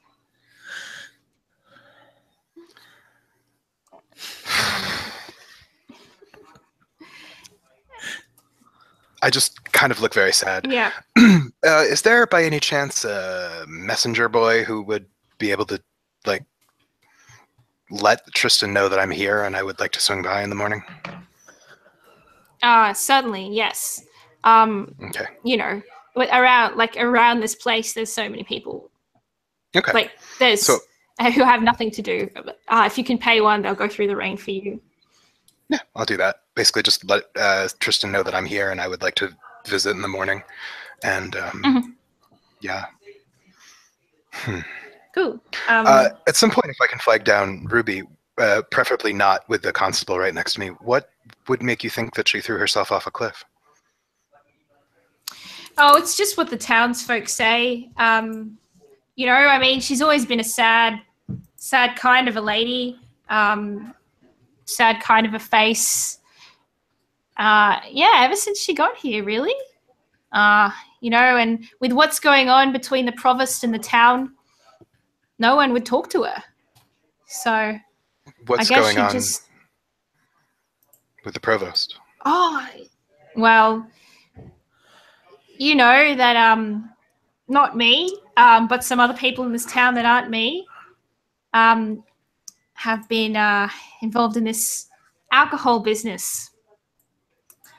Yeah, and the provost, he's trying to crack down. You know, he and his son are trying to crack down. So, my son Ronnie, he's part of the Coast Guard that have been trying to crack down on the shipments coming in. Anyway, so Ronnie was out with the other boys last week, and it wasn't last week, a few weeks ago now, and they found it, a whole shipment, just stacked there like no one was going to find it, and so the provost took it and confiscated it, and since then it's not been very good, not been very pleasant. They've been throwing rocks at my Ronnie. Oh. Cowards. Well, I'm terribly sorry for the situation this has put you and your family in. Thank you. Yes. You know what? Someone just needs to clean this place up. That's what I think. Someone respectable like yourself with influence. Well, I don't know about that, but I could certainly speak with the provost tomorrow and see if anything can be done. Well, yeah, do tell him people are throwing rocks at my boy. I will. Thank you. All right. Does anyone with that, I imagine you guys go to sleep for the night. Yep. Wake up the next day. What are people doing? So Shaz, you've woken up at the back of Eileen's house, sort of in a big room that's sort of full of people. I think, did everyone else sleep at the inn? Yep. I'm not sure. I guess I said goodbye with sleep here, Chess. No godly human should be out in this weather, and then I walked out of the door.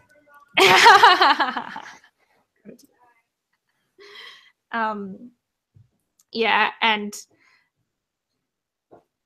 yes. So, what do people want to get up to today?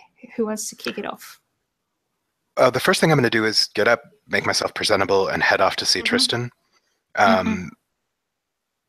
Do you want to? I need to go take the dog out. Do you want me to just? Now's actually a good time to have. How long do you need for? Like 10 minutes. 10? All right. Is everyone cool if we have a 10-minute break? Because it's a good time, I reckon. Yep. Cool. Seems like a good point for a break. I will not end the hangout because I'll just live. leave it as it is. Yeah. So 10 minutes. Catch you in 10. 2 past. Yeah. Now, audience, you can be bored for 10 minutes and skip ahead if you are not watching live. Yes. Cool. All right. See you guys in 10.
Hello, I am back. All right, I think we've got everybody. Cool.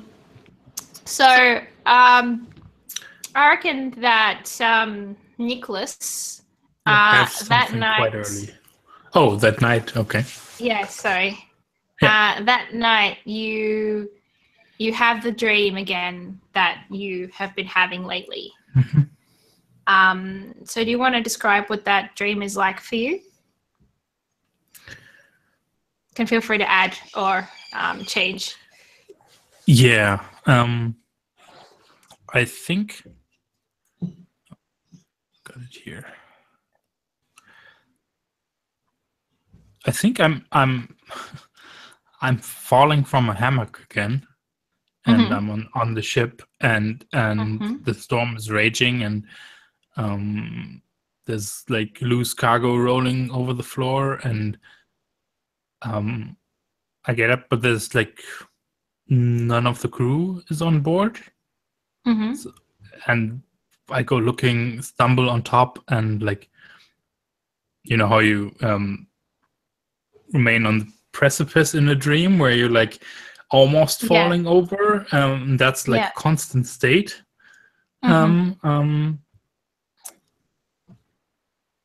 Until I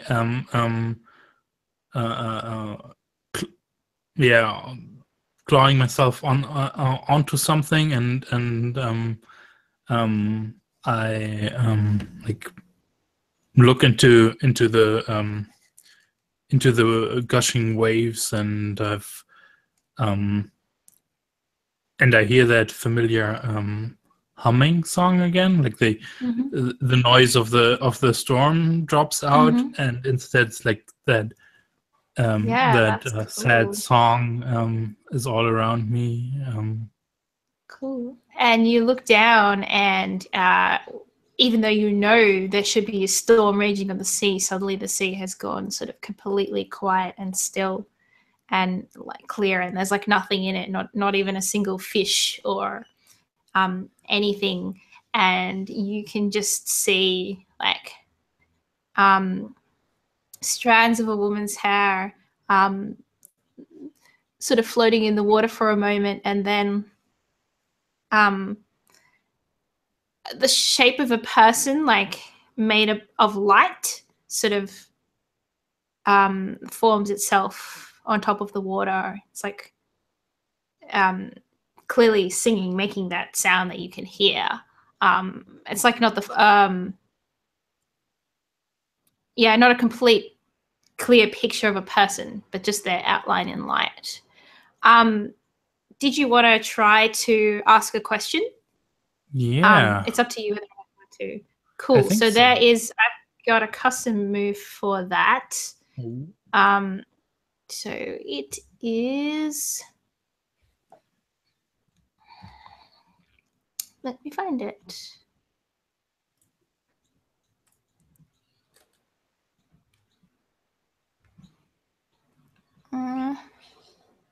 Cool. Okay. So basically, when you want to ask her a question, you roll plus beyond, and depending on, but asking her a question is sort of opening yourself up to her as well.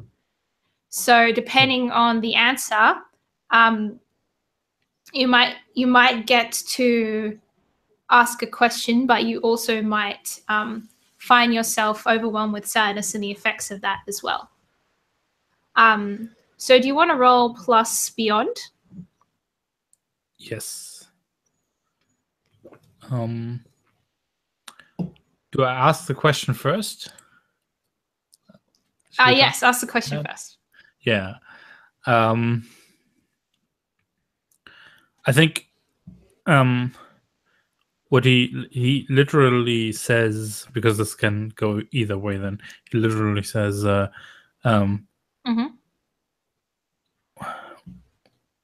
what happened to you? Did you really jump? And he's obviously thinking about the mystery from last night and getting things mixed up and seeing, like his imagination, seeing maybe potentially that woman in her. So I'm gonna roll. Mhm. It's a 9. Okay. So on a 9, you can choose either you can you can pull back at the final moment, and you won't find the answer to your question, or you can keep going and get the answer to your question, but you're going to wake up feeling really sad, really down, and you'll actually take a point of harm from like carrying the weight of that. Yeah, I think I slip off the ship and fall into the deep dark depths of the water to find out the answer. Yeah, Great, that's really cool. So she says, no, I didn't. Or maybe I did in a way. I wish you could understand. And then she opens up to let you understand, and that heavy, dark water consumes you, and you wake up.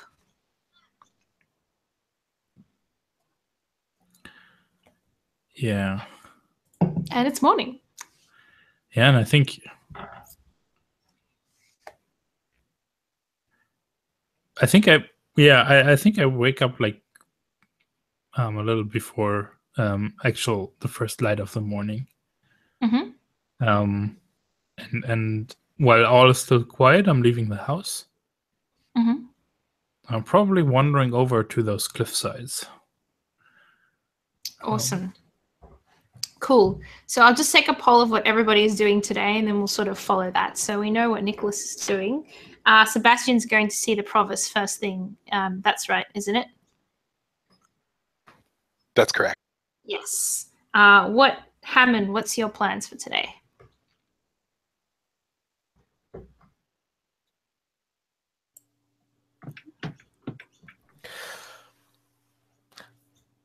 My plans? I would First thing. I would probably also use my more than human abilities to just try and find out something before I go around talking or tracking. Okay, cool. And how about you, Shaz? Right. Well, I guess I'm going to look at this guy's house and just sort of scout around, see if there's any way I can sneak into the building. Good. Okay, so no one's going to talk to the shipwright. Good.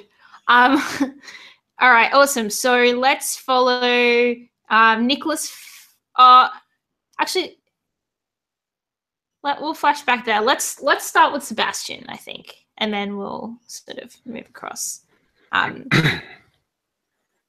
So, Sebastian, you call on the provost. Do you want to? So, do you want to tell us about what you know about the provost and your relationship? Tristan and I surfed together, and I liked him. He was a very affable individual. He very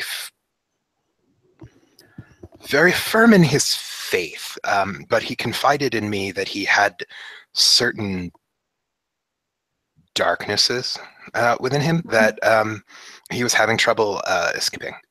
And so I think there may have been an incident when we were in port, and I had to separate him from, let's say, a lady of the night. You know, that we were sailors. Right. It happens. And I had to intervene and like drag him out, and you know, it could have gotten a little messy. But when last I saw him, it seemed like he had kind of gotten a grip. So what I'd like to do is, on the way there, I'm going to pray for guidance, and I'd like to sense what's beyond. Okay, yeah, go for it. So my beyond is actually 2, because I'm a very spiritual man. And I just need to... I mean, we are related. That's clear. It runs in the family. Well, that sucks. I got a 5. Nice. Okay. So,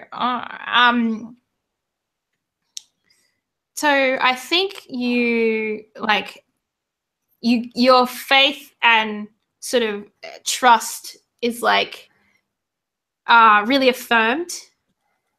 And you know you get this certainty that Tristan was you know, the reformed man you remembered, and you know that your job here is to comfort and help a man who's going through a hard time. Okay, good. I think yeah. And just to give that a sort of a mechanical impact as well. You'll find it hard to get a clear read on Tristan when you talk to him. So if you attempt that, you'll have a negative penalty. Okay. Because you're strong in your convictions. Cool. So you make your way up to the provost house. It's not hard to find. It sort of looks down over the town. And from a distance, it looks quite imposing. But when you look closer, it's clearly in need of repair. Sort of flakes of white paint are peeling off the facade. And like the railings along the edge are rusting brown. And you ring the doorbell, and the door is answered by a servant who looks kind of familiar. You wonder, like, if she maybe worked for their family all the way back then.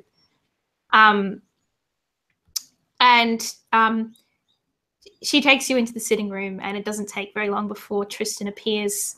And he's looking much as you remembered him, a little bit older, sort of some salt and pepper at work there. And he's also wearing his naval coat as well, despite the fact neither of you are in the Navy any longer. So you have that in common.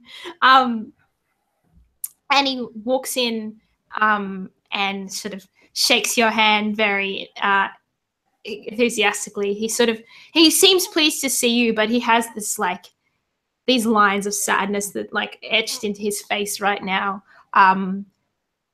And he thanks you for coming and takes a seat. Certainly. Well, Tristan, it seems that our paths were meant to cross. We faced a rather unexpected storm on the way here. My ship is in port and will be here for several weeks undergoing repairs.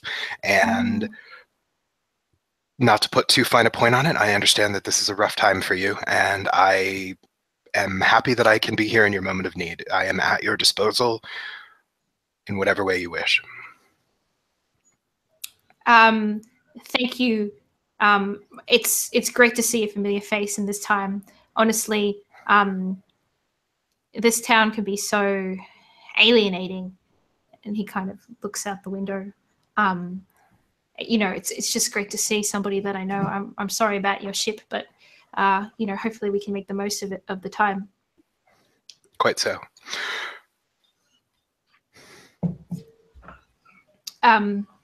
Yeah, I'm sure you've heard about what's going on, and you know that my wife has been missing. There's rumors flying about.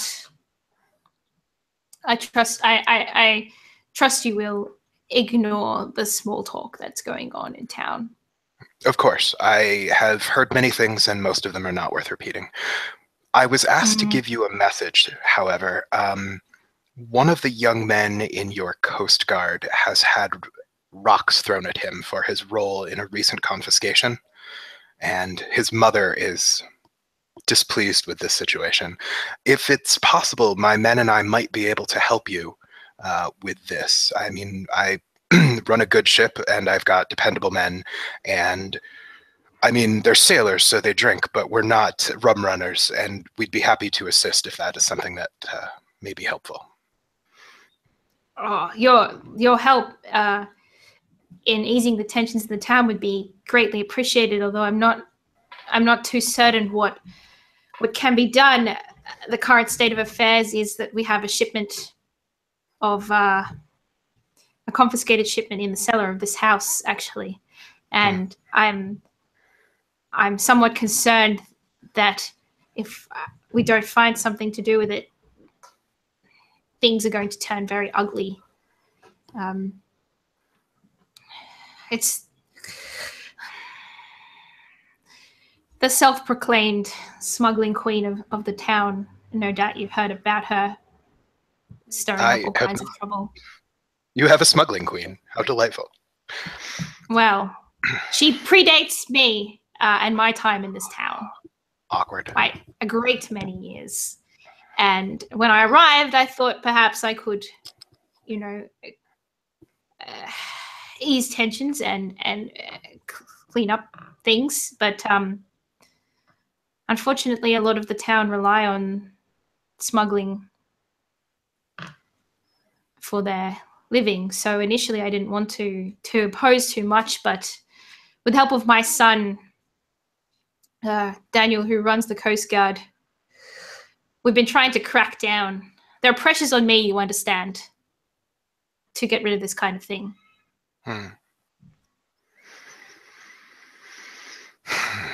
Well, I mean, you know me, I'm Old Testament. I say we burn all the alcohol and tell them they should have done a better job of hiding it. But I don't know if that's necessarily going to do anything to ease tensions, so... Well, ease tensions or crack down, I don't care how we resolve the situation. I'm just worried. I'm quite outnumbered in this town. Well, let me speak with my first mate and see what I might be able to do. He will probably have a better sense of how ready the crew would be to handle something like this than off the top of his head than I. I am committed to something that might be problematic, and I hope it isn't. The shipwright, who is the only shipwright for some distance, I hear, has asked me to see that some goods are delivered. And now, of course, I'm very concerned about what those might be. I don't know what that might be. I mean, he is the brother of our self-proclaimed smuggling queen. So there definitely could be something involved in there. That would do that. Yes, perhaps the best course is for me to send some members of the Coast Guard down to investigate his premises and seize anything illegal. Well, I suppose we can always get another shipwright if we need one.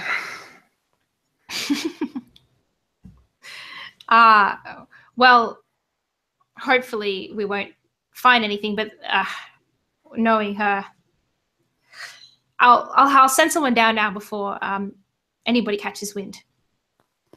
Thank you very much for letting me know. Of course, of course. And I will speak with Elias, and I will touch base with you this afternoon. Great.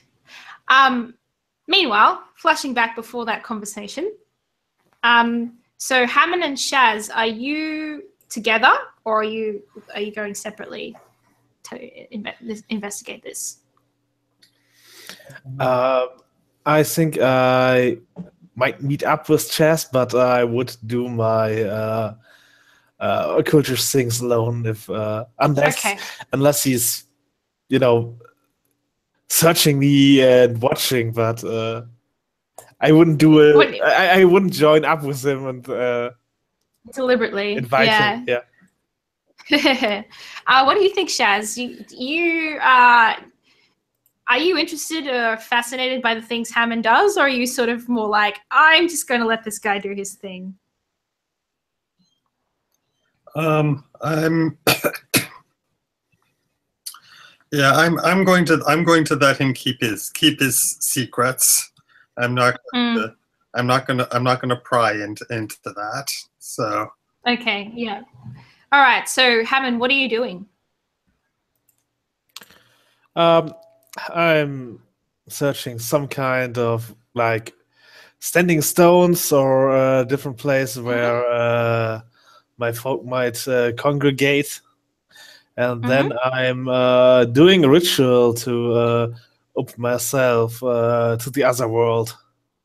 Like I'm moving around this stones in a strange pattern, moving like an automaton whose wheels have been wound up backwards. Right. And yeah, it's strange looking for sure. And I hope to gain some insight from this about maybe the dead woman or supernatural happenings on this island. So you've got two options here. You can either sense the beyond, or you can use the move in your sheet and ask your people for help.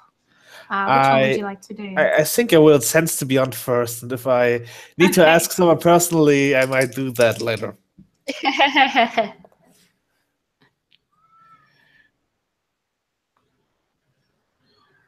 That's an 8. An 8. So in an 8, you get fragments and mysteries. How would you see this from your perspective? I think that the stones start to roll of their own accord. And sort of like, even though you're still moving them, you're not like, you don't feel like you're controlling your body anymore. It's more like your hands are following the stones that are moving of their own accord. And they sort of turn and roll until they're all clustered in one direction on the side of the site that you've chosen, forming almost like the top part of an arrow. Not exactly, but similar. And you feel like they're pointing you in that direction. Okay. Yeah, I might as well walk into that direction. Okay. So you're walking along. You walk along in that direction, sort of just following, and it leads you. It starts leading you out of town a little way. So let us cut over to Nicholas, and then we'll pop back to you. So Nicholas, you've woken up very early, and you're headed towards the cliffs. Yeah, this would actually not be too unusual because, yeah, early morning, going to see how the birds are doing, nesting on the cliffside. Only day I didn't take my sketchbook with me. Right. I think the impressions from the night are still too imposing. So there's a different reason why I'm at the cliffs. Okay, yes. And definitely I'm seeing them in a different light, maybe. Right? Like going there and imagining, okay, could it have been here? Trying to trace that. So you're walking up and down the cliff's edges, sort of like looking for something that like triggers something in your mind. Yes. And you you find, like, at one point along the cliff, you find it looks like a hamper that somebody would take to give somebody at lunchtime, but like it's been dropped in the sand and sort of half buried, and there's like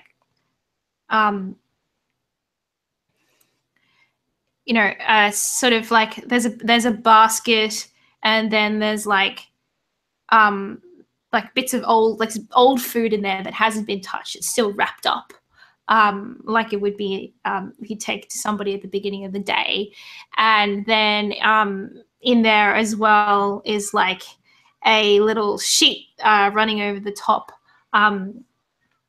engraved with somebody stitched on the initials KS onto the sheet. And as you're searching, you can see Hammond walking towards you in the distance after some time of walking up and down the cliffs. Hammond, yeah. I kind of like. I think this is. I'm squatting down, looking at these things, and like, pulling the scarf up, and like looking at seeing the initials, and then looking up, seeing Hammond, and a little bit surprised, but hold out a hand and greeting from afar. And I guess let him like walk up or come here.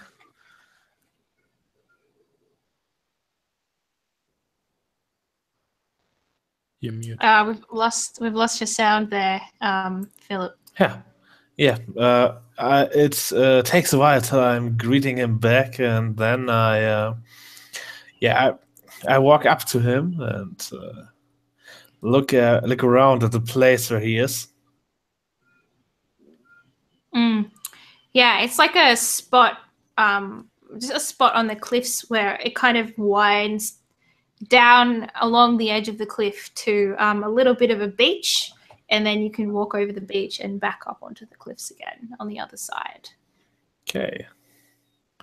Yeah, I'm looking at the water, but then at back up, Nicholas. Yeah. So, and also your sense that you got from the stones is like pointing into a direction into the water as well. Yeah. Nicholas, what are you doing here? I'm not quite sure. Look what I've found. This looks half like offerings you used to make. Am I completely off base here? I'm looking at the offerings. Are they something familiar to me? No, they wouldn't be particularly familiar to you. It's like a wicker basket that's been filled with like food items, and then there's a cloth. Well, I wouldn't turn down those offerings, but they are not what I'm making or what has been made to me. So, yeah, that's. I am half of a mind that this, and gestures over the things. This belonged to the lady that went missing? You should ask the birds where she is. And yeah, I do kind of a double take, and I'm like,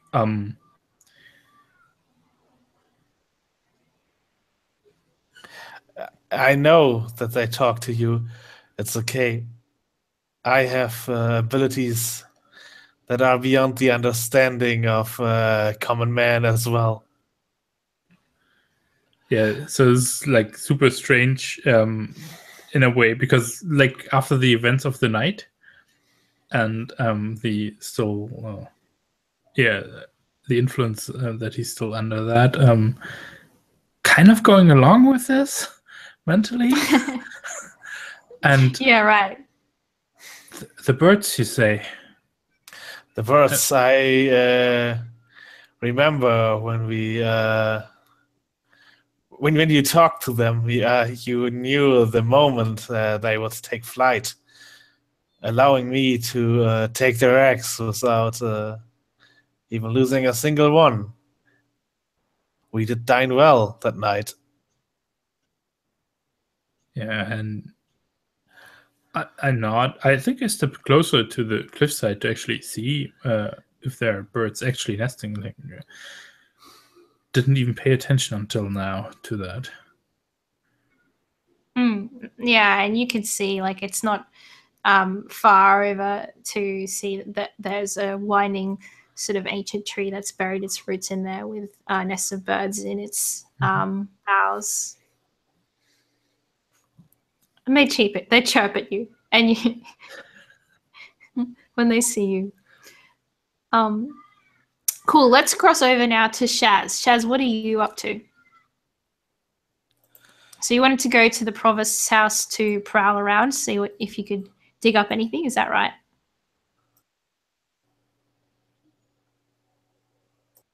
You're on mute as well, I think. Sorry. Yeah, I'm going to want to go up there and see if I can find a way to break into the house and look around without being caught.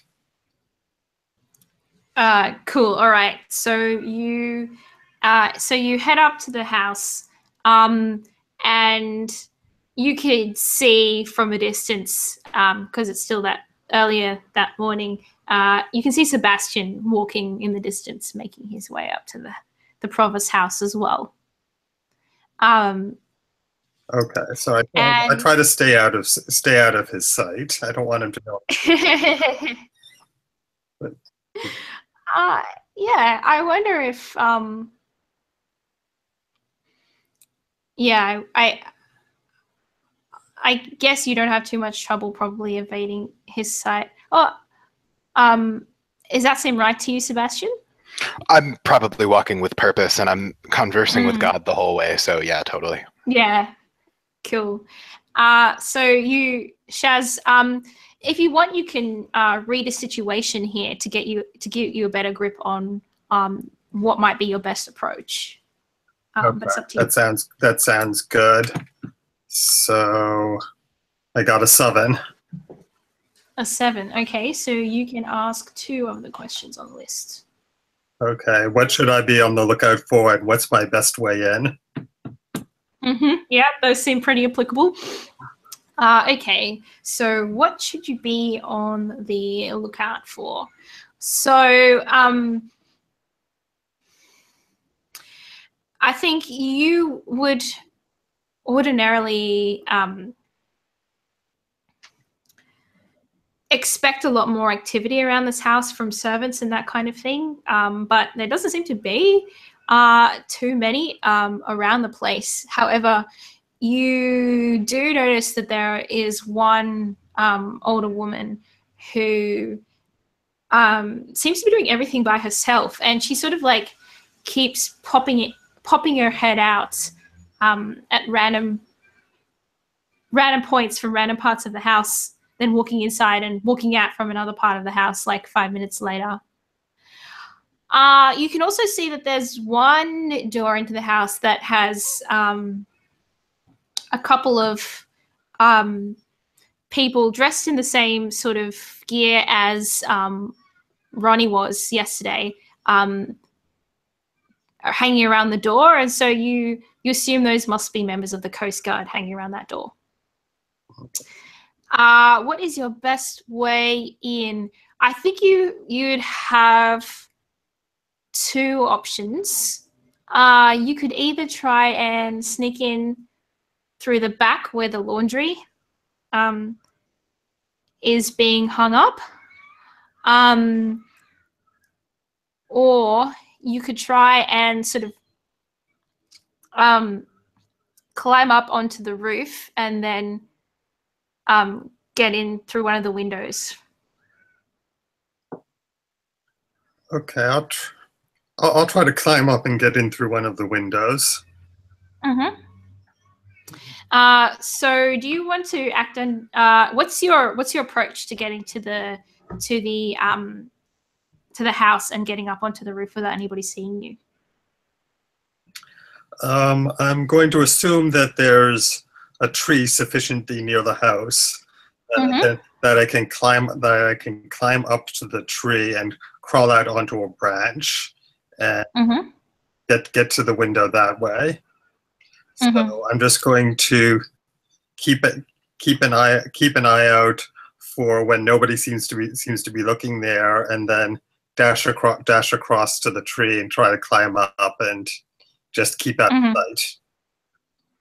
Cool. Do you want to act under pressure to see how that goes? And you take a +1 forward as well for acting on an answer to reading the situation. Okay. I'll do that, and I get. Let's see. That's balance. So I get a total of 7.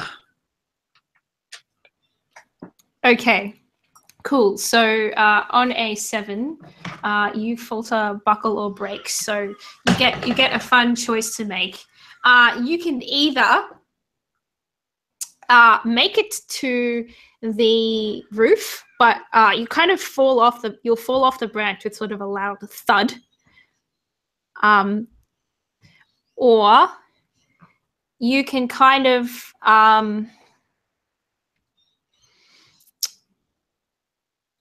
you can sort of twist around at the last minute and land on the roof quietly, but you'll be landing on a really bad part of your leg. So you're going to twist your leg and injure it, and you'll take 2 harm. Okay. I'll take the 2 harm. Okay. No worries. So with that 2 harm, your leg is going to be, it's not in a good state. So you'll be limping a little bit. You'll be limping when you walk around, and you'll only have sort of like maybe a few hours you can walk on that leg before you need to give it a bit of a rest and maybe patch it up a bit. Right. Okay. So you land on the roof, and it's not hard for you to sort of slide your way into a 2nd-story window. What are you looking for inside the house? What's your plan? Well, I mean, I'm going to look for any papers or anything that might be incriminating, but mostly I want to get one of the missing woman's nightgowns. I want to get that. Okay. I'm going to get that, and like I'm going to slaughter a chicken or something, cover it in blood, and then bury it out back somewhere near the house. Okay, nice. All right, cool. So you can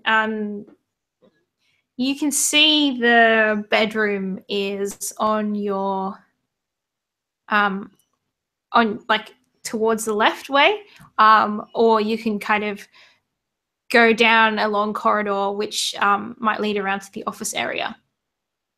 Okay, I'll go to the bedroom first and take a quick look around there, and grab a nightgown and bundle it up, and then I'm going to go creep up on the office and see if I can find anything useful or valuable there.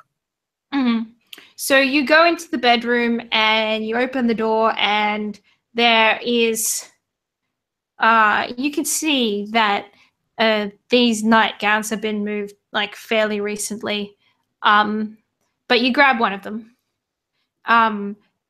and you close the wardrobe, and as you're sort of finishing up in the bedroom, you can hear voices coming up the stairs. What do you do? I hide under the bed and listen. Okay. Yeah, okay. So you're hiding under the bed and listening, and you can hear it's sort of like a young man's voice talking to a man who's a bit older, and they're basically saying, the young man is saying, look, we know there's going to be another shipment coming in soon. We just need to find out where it's going to be and be there. And then that's going to be the end of it. 2 shipments down, there's no way she's going to be able to continue. And the older man is saying, like, look, we're outnumbered. Like, we're all going to, if we try and do that, we're all going to get killed. And they turn along the corridor and walk towards the office. Okay. And I sneak out. I stand. I basically I try to get. I peek out after they take a quick peek. Is the office door closed? So the office door is sort of half open. It's ajar. Okay, so I get as close as I can to the office without being seen. Try to listen some more. Yeah. Okay. I think that's going to be another acting under pressure roll there to try and get in as close enough to hear, but not unspotted as well. Okay, that's a 10. A 10. No was's. Sorry, that's a very Australian expression. Great. So you sort of duck under the pass, and you can see their line of sight is higher up, and you scooch around to the other side of the door, and you can hear them sort of like continuing the conversation along those lines. They're like, you know, the point on the south near the lighthouse in 2 days, that's when it's going to come in. And then they're discussing, is there like more people around town we can hire? Like, you know, if there's a bigger group of us, maybe that'll solve the problem, or maybe we should create some kind of distraction, or maybe, you know, they're basically trying to come up with a plan to seize this shipment of alcohol without being creating a situation where there's like flat out violence. Okay, I think I've got enough information that I think will be good to me. So I'm going to go back to the window and get out of the house without I'm caught. Yep, it's not. You managed to get out onto the ceiling and sort of get your way back down the same tree. And as you land on your leg, you're like, oh, I need to sit down. And you head off. Cool. All right. So next round of what are people doing? Sebastian, what's your next move? I was going to head out to the ship and check in with Elias. I'll probably swap in 3 new guys to sit on the ship and babysit, and let those 3 guys go on land and get dry. And I'm going to sit down with Elias, and I'm going to be like, hey, you know, a good friend of mine from way back is running this, and he's in a bit of a pickle. We're stuck here. Do you think that the boys are going to be willing to help with this? Yeah, Elias is of the opinion that, like, you know, of course, Captain, they respect you, and a lot of these boys wouldn't have jobs at all if it wasn't for you. Blah, blah, blah, flattery. Sure, you know. He's your first mate. Like, sure, of course they're going to help you. They'd love to help you. Any chance. Excellent. Okay, well, yeah, in that case, I mean, it's either that or we sit around bored and not drunk for the next couple of weeks, because that's not going to work. So we might as well have some fun and do the right thing while we're at it, by God. So in that case, I'm basically just going to head back to the inn and start rallying the troops and be like, hey, guys, we're going to, you know, help settle things down for a little bit. Okay, so are you, like, is this going to be quite public, or are you just sort of getting your crew together? For now, I'm just kind of getting the crew together. I'm not trying to step on any toes. Okay. I don't want to, like, annoy the Coast Guard. I'm going to go through Tristan to make sure this works. Yeah, but okay, just let them know to get their stuff together and be ready to crack some skulls if need be. Okay, good. Cool. So you start gathering people. They don't have anything to do anyway. They're just wandering around. They can't even afford to buy a beer because of the price of the alcohol tax. Like, it's like 3 times as much expensive as it should be. So they're just milling around waiting for something to do, basically. Cool. We'll cut back to you. What's happening, Nicholas and Hammond? What are you guys up to now? I've got something. Because, I mean, actually, Hammond was completely correct. Nicholas, looking at the birds, triggered his, they're the subject of my studies. And then like his rational set in again, and he's like, yes, this is evidence. We need to bring this to the constable. And I'm looking straight at Hammond at this, right? We need to do this, bring this evidence to the constable. And that's what I would want to do. You should talk to the birds. My friend, I did. It's quite clear. This is of that missing lady. This I don't know if he didn't even check up here. I don't know, but this is evidence. Let's seek him out right away. Let's see if there are tracks.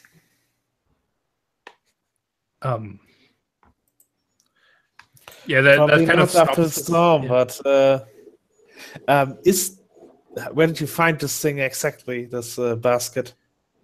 Yeah, I definitely show you. I mean, I think what's going on here is right. I just want to bring this evidence to the constable. I think this is a great idea, but I think you might have another use for it, right? Yeah, probably. But yeah, I will actually investigate the scene. Was the thing at a dry place? It's it's sort of like, yeah, it was half buried. So it's been like the wind has blown it in between some rocks where it's been a bit more sheltered from the storm. But it's like I would say that the chance of finding footprints, so it looks like zero. It's like after a storm, so it's going to be pretty clear. So it looks like it has been here since before the storm. Yes, definitely. It was. I mean, Nicholas would be able to tell you it was half buried in sand, and the food. There's like food inside, and the food looks like this is at least a couple of weeks old. Like this food. Yeah, there's something out in the sea calling to me. Maybe I need to look there before we go to the constable. You know, there are things that are unconcerned by human rules and laws. All right. Do you want me to? Wait, I can go to the constable alone. Or you can wait for now. Cool. And I curiously watch him, what he's doing, but I go along. There also is a mechanic to convince people. Like, yeah, I was just about to say, like, if you guys are at an impasse, it sounds to me like Hammond, you're trying to manipulate Nicholas. So if you wanted to roll to manipulate a person, but you've got to make a promise. What's the promise that you're making to Nicholas? Yeah, we will go to the constable if we find out real evidence about who it might be. Cool. Sure. I'm not going to hinder or anything here. You can. Okay, cool. How did you go? 7. A 7. So on a 7, what did I go? I make him act under pressure if he refuses. Okay. All right. Cool. So, Nicholas, if you try and, I guess the way that would manifest is like maybe if you try and go to the constable before, right now, then you're kind of torn internally and you're like not sure because you're being really called by the sea.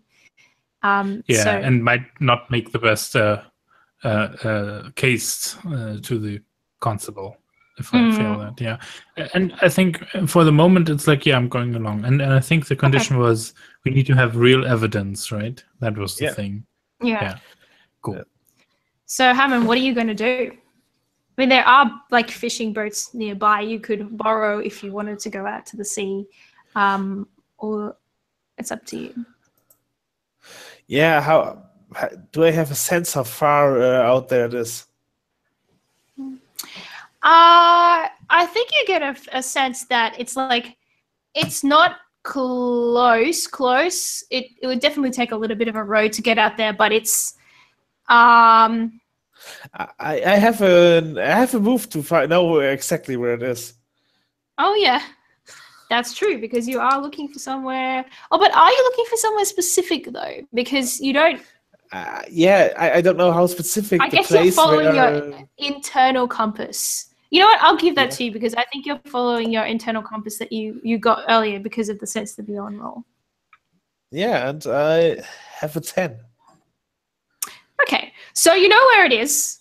It is maybe half a day row away from shore. Yeah, you're there if you want to be, so I guess. You go there? Yeah. Okay, I cool. want to be there. So is the supernatural that's happening, or is it just a cat? That's not supernatural. It means you get in a boat, you know the way, and you row there, Yeah. basically, and you don't have any problems. You just Okay. you know exactly where it is. Okay, then I do that. Okay, Nicholas, are you coming along? Yes, definitely. Even though, Okay. I'm tagging along, and that's a long Great. row, though. Like after a while, I Yes. do get a little bit disconcerted. But I guess, I what know am I where going you're to going. do? The way to Okay. swim back would be, yeah. Which was good. Excellent. All right, so we'll cut back to you guys. Shaz, what are you doing after you manage to get away from the provost house? I'm going to go see Eileen. Okay. So you limp your way back to Eileen's house, and I guess you sort of just ask to speak with her. Yeah. And the other people that work for her are sort of like instinctively treating you as like one of their own already. They're just like, somebody gives you some lunch. And you don't get led back into the sitting room. You sort of just hang around out the back, and after a while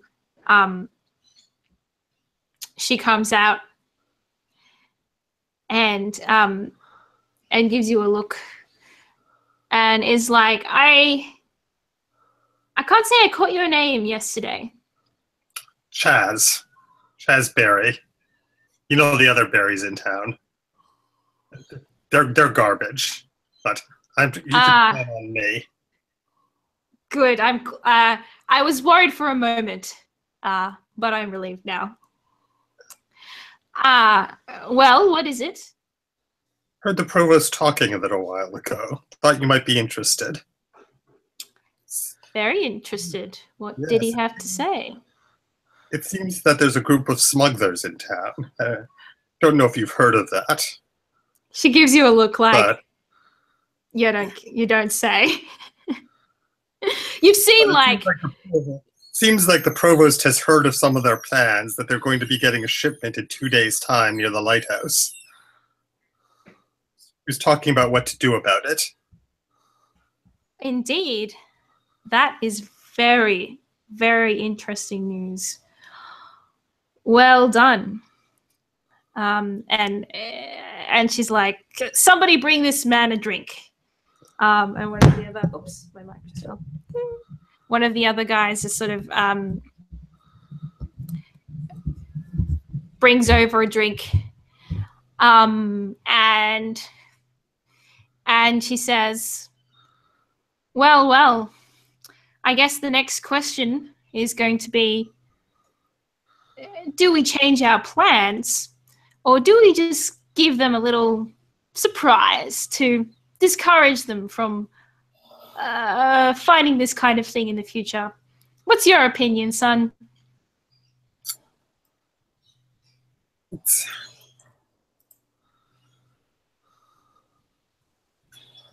It depends how much trouble you want to put up with.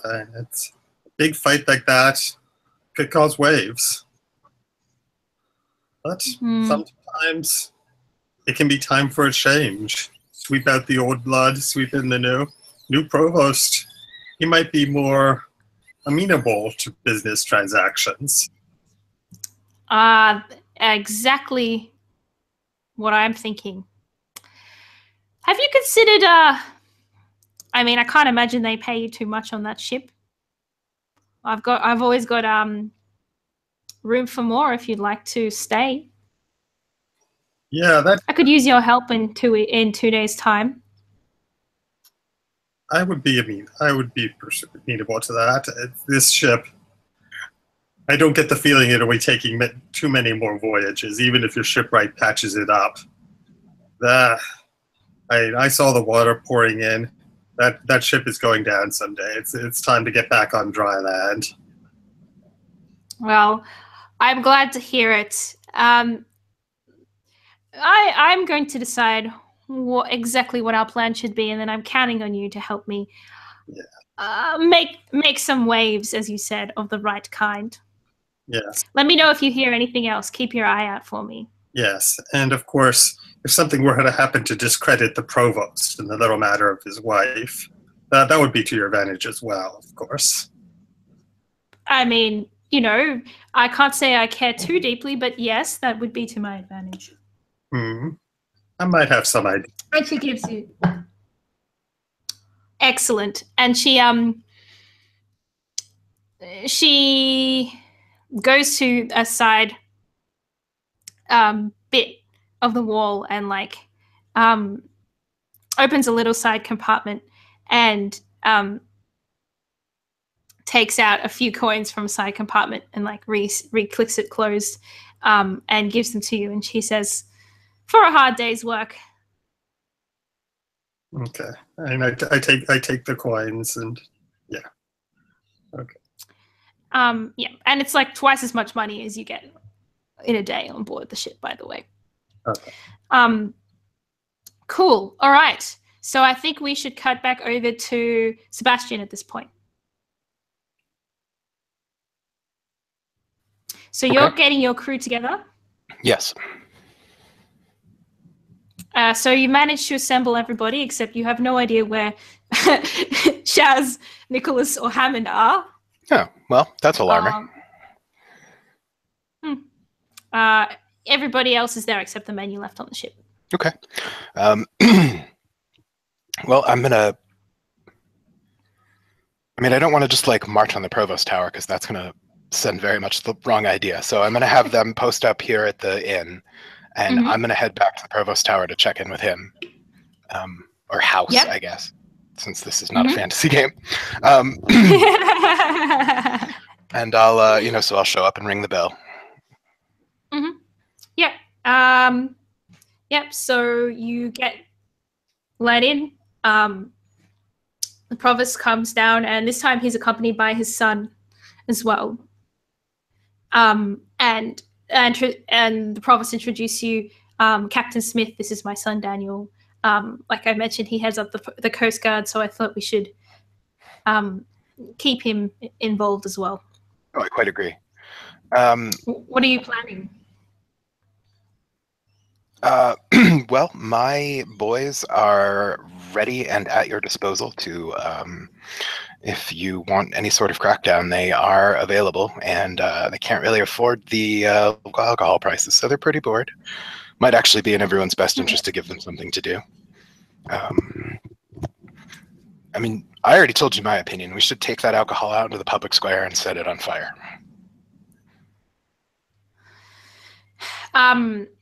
And Daniel sort of thinks this is he gives you a look like, this is the first time somebody has said something sensible. That's what we need to do. Make a big statement and just make sure, everybody can see what our attitude is. And then Tristan voices his concern that it's all very well to make a big statement, but what are we going to do once your crew has left? Well, over the next, I'm here for several weeks. potentially longer, since the shipwright may not be the most reputable man in the world. So I think that we can use this moment to draw people out. Daniel, my understanding is that people have been throwing rocks at some of your men. Yes, it's getting worse all the time. I think that if your men are accompanied by other men and the patrols are much larger, the rock throwers will be readily found and disciplined. Not maybe as formally as normal, but the one does what one must. We we in the church have never failed to take up arms when the time was right. So I believe that this would be the appropriate path. I mean, I don't want to say let's declare a war on these people, but they need to get in line. Yeah, we're expecting another shipment in 2 days' time. They don't know that we know where it's going to come in. We think if we're there at the time it arrives, then that should end. They won't be able to survive without 2 shipments. That's very true. This would actually be a very good opportunity then. We destroy this shipment to make it very clear that they can't get this one, and then we take out the second in 2 days' time. That should pretty much starve them out. Would you say your men would be ready this evening? I think a fire in the night and as the sun is going down might have the most impact. Oh, I like it. My men are ready right now, so I just didn't want to bring them all marching up here and make a big show without checking in first. Okay. Well, I think the best thing is if you bring them around here so we have extra security, and then we'll make preparations, call a town meeting. We'll need fire safety things. We'll sort it out. Very good. I'll collect my people and come back then. Okay, great. Cool. Let's jump back over to Nicholas and Hammond. So you've been rowing for quite some time. And Hammond, you start feeling like, yes, very close now, getting very close. Yeah, I can feel it. We are drawing closer. Here it is calling to me, and I kind of drag my fingers through the water. Yep. Great. And as you are getting closer, also the sea, you're very, very close to the spot, except that the sea starts getting unexpectedly rough at this time. And waves start whipping up, and it's almost like a current is sort of pushing you away from the point you're trying to get to. So you're trying to row forward towards it, but it, like a current seems to be pushing you back further away from it. And you can see around you, like there's fish that are getting pushed by this current as well. Those jealous waves are trying to keep us away. Yeah, Nicholas is like more than just a little disconcerted at this point. It's like, yeah, he's clutching the wicker basket, holding on to that. Yeah, and Nicholas, at this point, you can you start feeling around you as these currents and waves that are pushing against the small boat sort of intensify. It's like flooding back to you is this feeling of sadness that you the same feeling of sadness that you'd had the night before. And like in the distance, you think that you see sort of like just over the currents, sort of like a flickering of light, like a gentle flickering of light. I started humming and you under my breath. Yeah, and the sea starts sort of like humming back. It's not quite at that point yet where it's transformed into a woman's voice, but the currents definitely seem to be in tune with the noise you're making. So what are you guys going to do about this current? It's talking to you. You need to listen. Here, take this talisman. It will help you. It has been forged on a sinking cliff where once Selkie drew sailors to her death. I give him one of my talismans. I mean, I'd take it. We're half a day out on the sea. Yeah, and should he roll something, I would count it as helping him. If you want, Nicholas, you can. Yeah. So, what's your plan to overcome the currents? I'll start there. If you just describe to me what your character wants to do, then we can try and find what might be the best. Yeah. I'm focusing on where we're actually going now, or where we would be going, and I'm saying, Hammond, you gotta row harder. I don't suppose there's a second pair of oars. Yeah, oars on board, right? So yeah, you can kind of grab the oars from Hammond if that's what you want to do. He stopped rowing for a minute to hand you a talisman anyway. Yeah. Yeah. I think yes, then I do that, yeah. Okay. I grab I'm still fresh, right? He's been rowing half a day. Yeah. I'm trying to do that. And so I want to know whether your plan for getting through these currents is like, are you going to brute force and try and like just use sheer strength, or are you trying to sort of like use your knowledge and understanding that you've gained last night and to try and like carefully sort of steer your way through the currents? I think it's the I'm trying to with the humming, maybe even like closing my eyes, trying to feel my way. Oh, that's awesome. Where we can really maybe bypass parts of the currents, not get swept up in its strongest flows. Yeah. So I think my opinion about what you're doing is I think this is maybe I think you've got two choices. Your family is very strong and accustomed to dealing with these kind of spiritual and supernatural things. So you could roll your kinsman move here if you wanted to channel sort of the help from your family. Alternatively, you could roll to manipulate the sea, because I think you're communicating with the sea at this point. Yeah, I think I like the second one.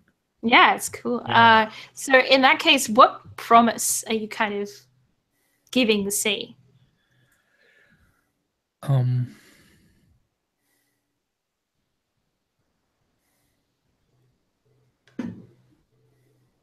I think I'm promising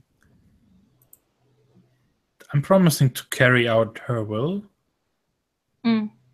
That's awesome. I like that.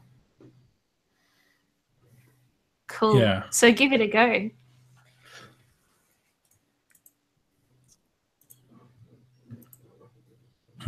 That's. Oh yeah. I mean, I mentioned I've got -1 with beauty, so we'll see how this goes. Good. Yes, that's a 5. Oh, great. So you can't even help him out, like. No. So so you grab the oars and you're trying to push your way through the current by sort of communicating with the sea and being like, I want to help you, but at the same time you're kind of like physically pushing against the sea, and so it kind of blunts your message a bit, and the boat gets rocked by a wave that pushes against you, and you sort of your concentration is such that you didn't brace yourself in time, and you sort of get tossed over into the water. And as you hit the water, you feel that sadness that was left in your body when you woke up in the morning sort of start to surround you and consume you. Hamid, how do you react to this? He certainly got swallowed by the sea there. Yes. I was trying to say guess I that's think the- I will try to amend to the awful sea, and I take a mouthful of salt water, and Okay.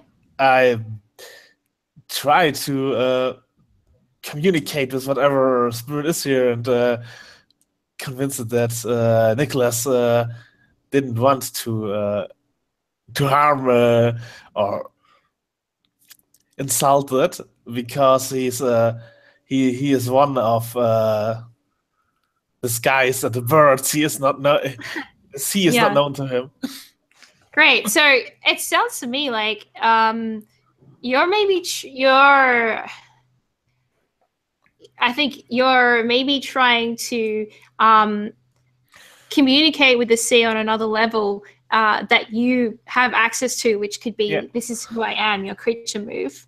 Or else you're also trying to manipulate the sea to sort of like release Nicholas, I guess. No, I think this is who I am. Yeah, I thought that would be the one that would apply there, because this is sort of a unique understanding of the world that you have access to. Yeah, but I still roll a 6, so the sea is indeed awful. Oh no.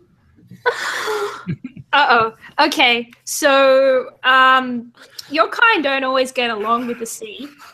As you know, you've had disputes in the past. The sea's very temperamental. You're very temperamental. Yep. And so you try and use your special knowledge and skills to communicate with the sea, but it's just not having any of it. And the boat gets pushed back with a slap, and you actually get the current sort of shoves the boat back, and so you actually are pulled away from where Nicholas is swimming. So now you're sort of maybe like 2 men length over from where Nicholas is sort of under the water. Nicholas, what are you doing? I think I'm trying to find the fight. I think the biggest problem at first is the shock of it, and trying to find the will to fight for it after what I've experienced, because the other option is like to just give myself to it all, right? Yeah, that's right. Yeah, so I'm trying to reach for my will to live in a way. Yeah, okay. I don't know, maybe this is act under pressure. Or I think that just sounds like a straight act under pressure to try and sort of just fight against the water and your own feelings to break your way into the surface. So I think you could call on the talisman that yes, I do have Hammond that. gave you to help as well, if you'd like to. Yeah. Presumably, I also have. Maybe I'm still grabbing onto the wicker basket of whoever. Yeah. Got taken already. Do you? I think if you want, Hammond, you can choose to help Nicholas through the use of your talisman. Yeah, sure. By making a help roll. We have a bond of 1, so I roll +1, right? Yep, that's correct.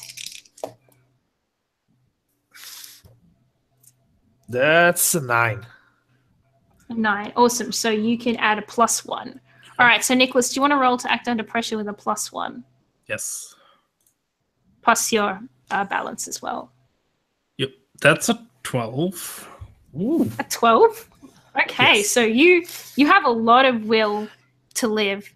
Wow. So that's a really good result. I think what you managed to do is you actually fight through the current, and you actually swim through and break through to the other side. So do you want to describe how you do that? Yeah. I think it's the first, like the sinking feeling and being engulfed by everything. Then there's this instinctual, no, I gotta live, and like breaking through to the surface, and then maybe actually seeing like a swarm of birds up in the sky, and they're like Right. they count there like by focus now. Like my goes to there. Okay, I gotta keep them in my eyesight. Then I'm gonna live. Yeah.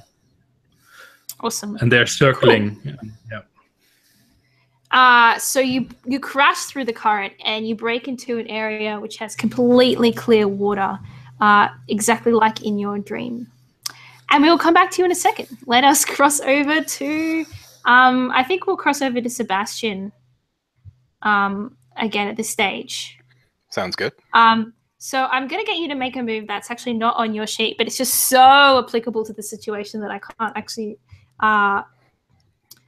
sort of resist getting you to do it. And that's actually the bosun's move. So it is when you try and impose your will on your crew, roll plus beauty, because I want to see how your crew sort of are feeling about doing this. Not a beautiful man.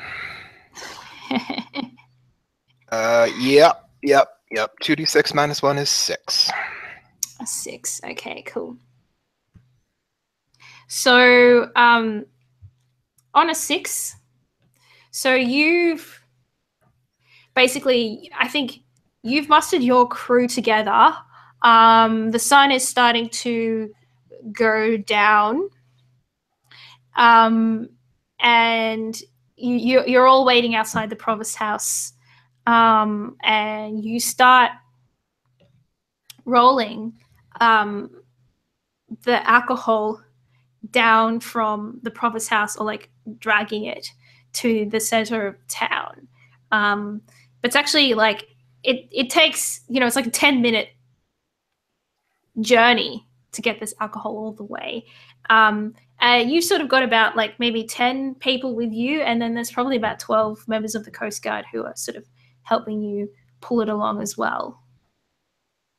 And just before we get to what goes wrong, I just want to know what Shaz is doing. So let's flash back to you, Shaz. So you hear word, because nobody can really miss this going on, that the provost and the provost men, and indeed the captain of your ship and your crew, the rest of your crew, are dragging these alcohol barrels down to the center of town with the intention to sort of burn them. And so Eileen sort of comes out, and you're sitting there with maybe 12 or 13 other men and women who work from her, trying to like decide what to do. What's your reaction to this going on? Waste of good liquor. If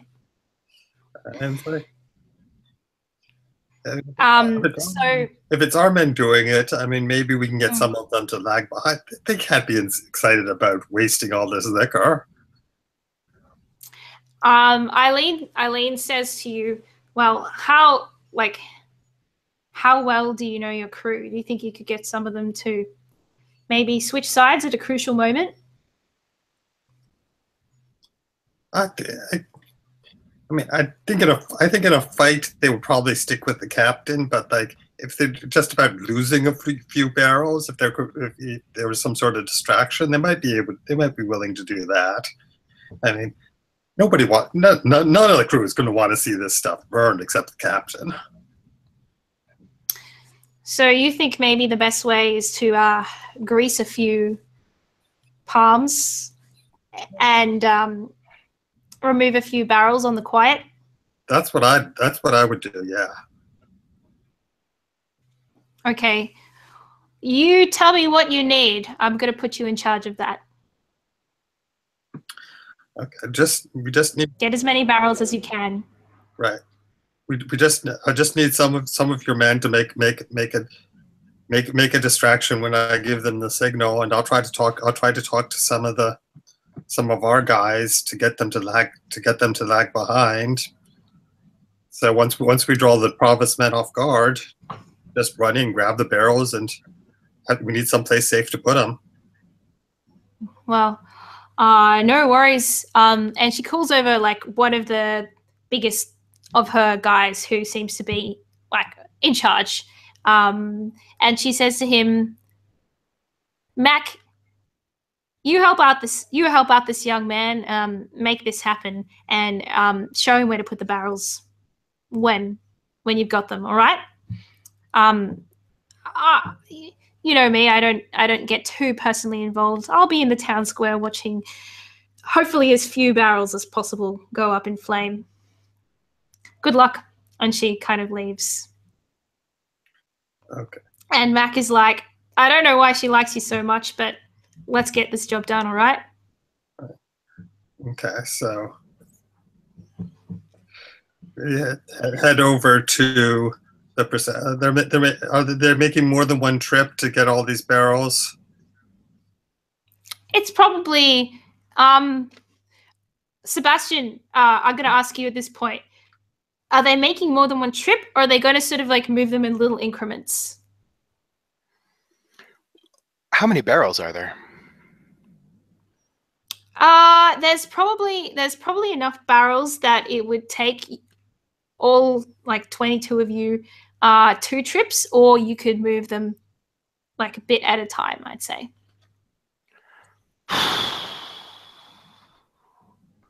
So there's okay. So So I was that's thinking we around could just 40 each take one. barrels.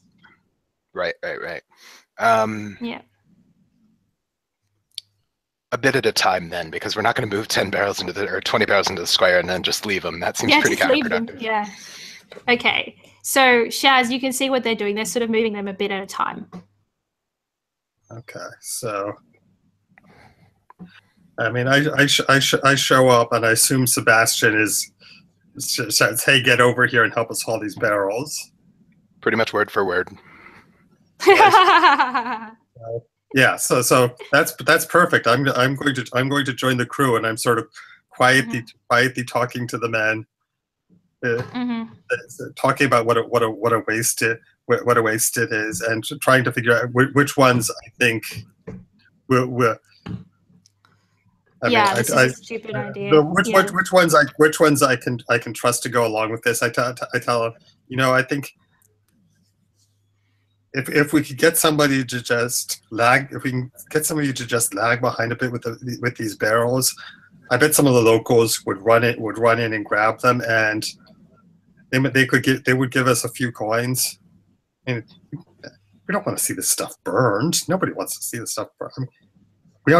There's no other way to get a drink in this town. You know that. Cool. Can you make a manipulate roll to see? You will be at least a little bit successful because of Sebastian's poor roll earlier on. But let's have a manipulate roll to see what kind of effect you have. Okay, I got a 4. Oh, good. Okay. So basically, instead of creating a cohesive kind of a plan, you start like spreading a little bit of chaos. So there's like a couple of guys who are like, keep it quiet, and they're like, yeah, let's do this. Let's get some coin. The captain's not. I mean, how much can the captain really care about this? And then there's a couple of people who are like.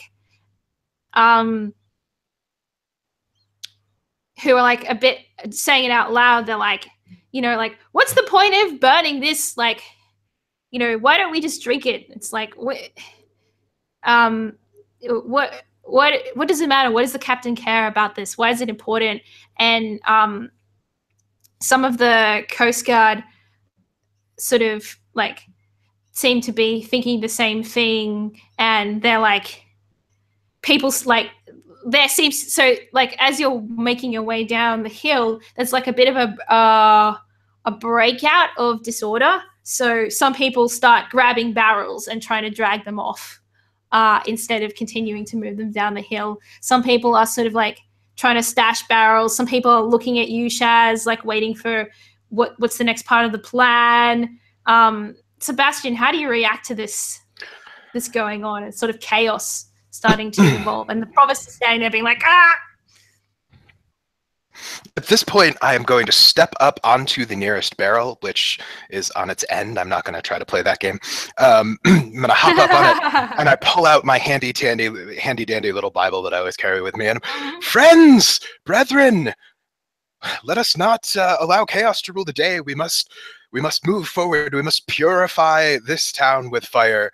We must, not the whole town, just the alcohol. We must stage this demonstration of the Lord's will to show those who do not follow the tenets of order and the rule of law that they shall not win the day.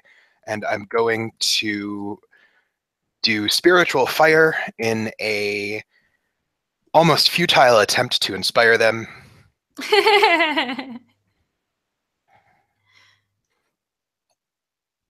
Oh. Oh my gosh. I rolled a 5. I got a 5. Oh good. So you get to okay. make things worse. Excellent. So I think the way things get made worse is probably that half of those listening completely ignore you, particularly the Coast Guard, who like don't really care about what you have to say anyway. Half of your men get like overzealous.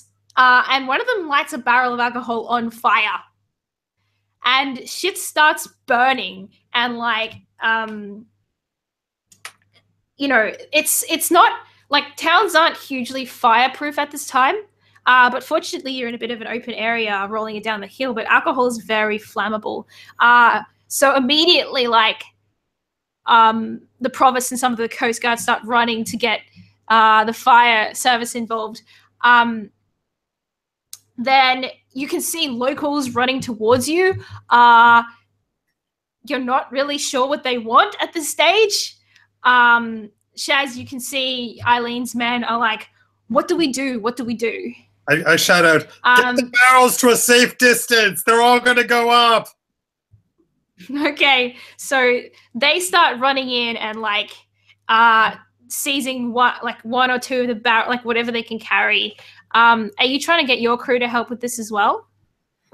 Right. Yeah, that I'm actually going to be like, yes, clear the area. Well, we don't want it to get even worse. Yeah, you don't want the fire to get worse. Okay, so like basically disorder breaks out. People start pulling off the barrels in different directions. There's fire. Locals are running up. Half of them are trying to grab a barrel. There's some with water.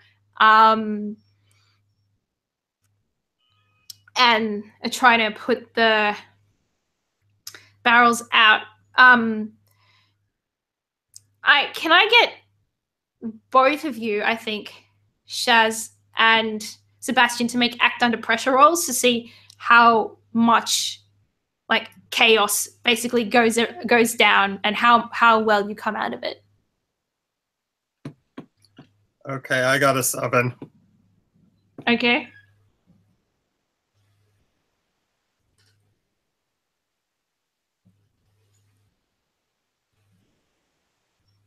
$14.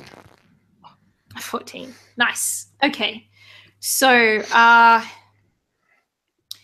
cool. So you can, I think, okay, so Shaz, you can pick whether or not your options are you can get more barrels away, but then Sebastian's going to see that you are helping Eileen's men get rid of barrels.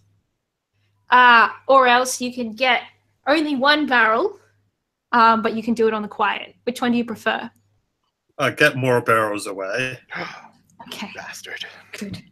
All right.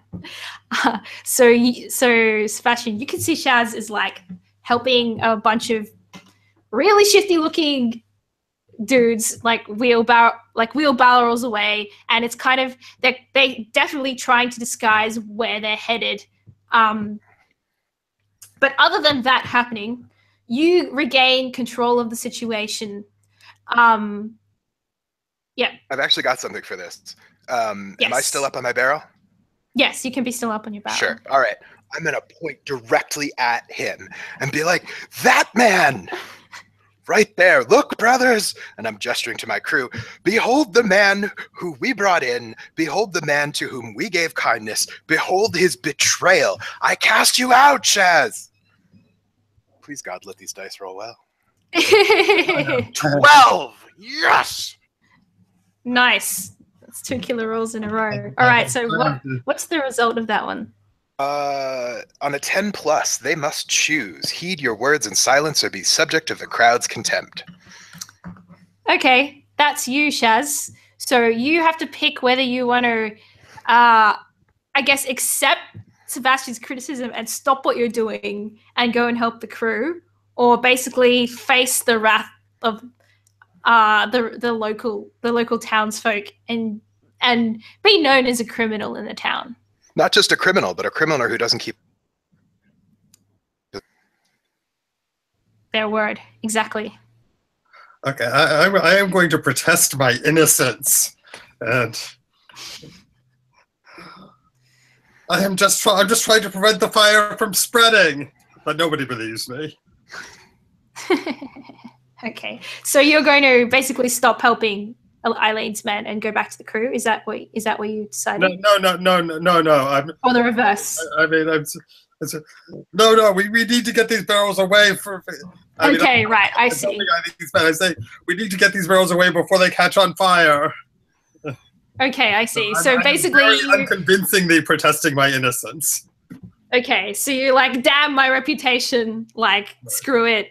Okay, and you just drag the barrels off, and your crew is like yelling at you and like spitting on the ground as you like walk off. Basically you've just broken all ties with your fellow crewmates.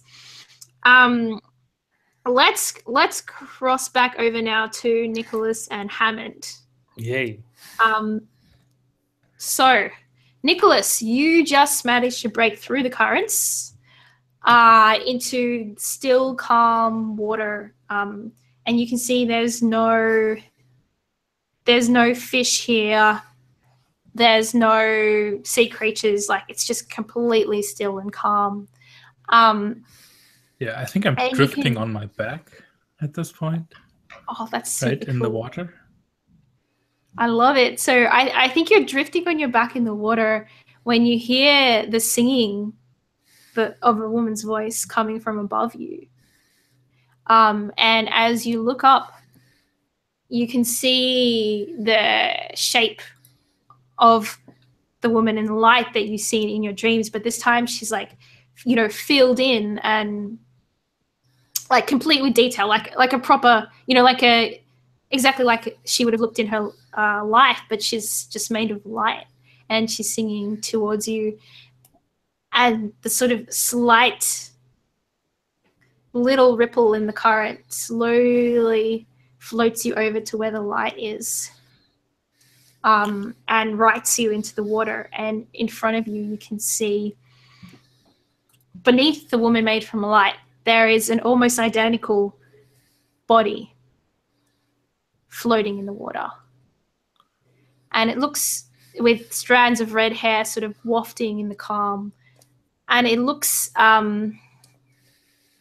almost untouched, like sort of the sea had been protecting and cradling it in its arms. Yeah. And I think I reach out, and I think I almost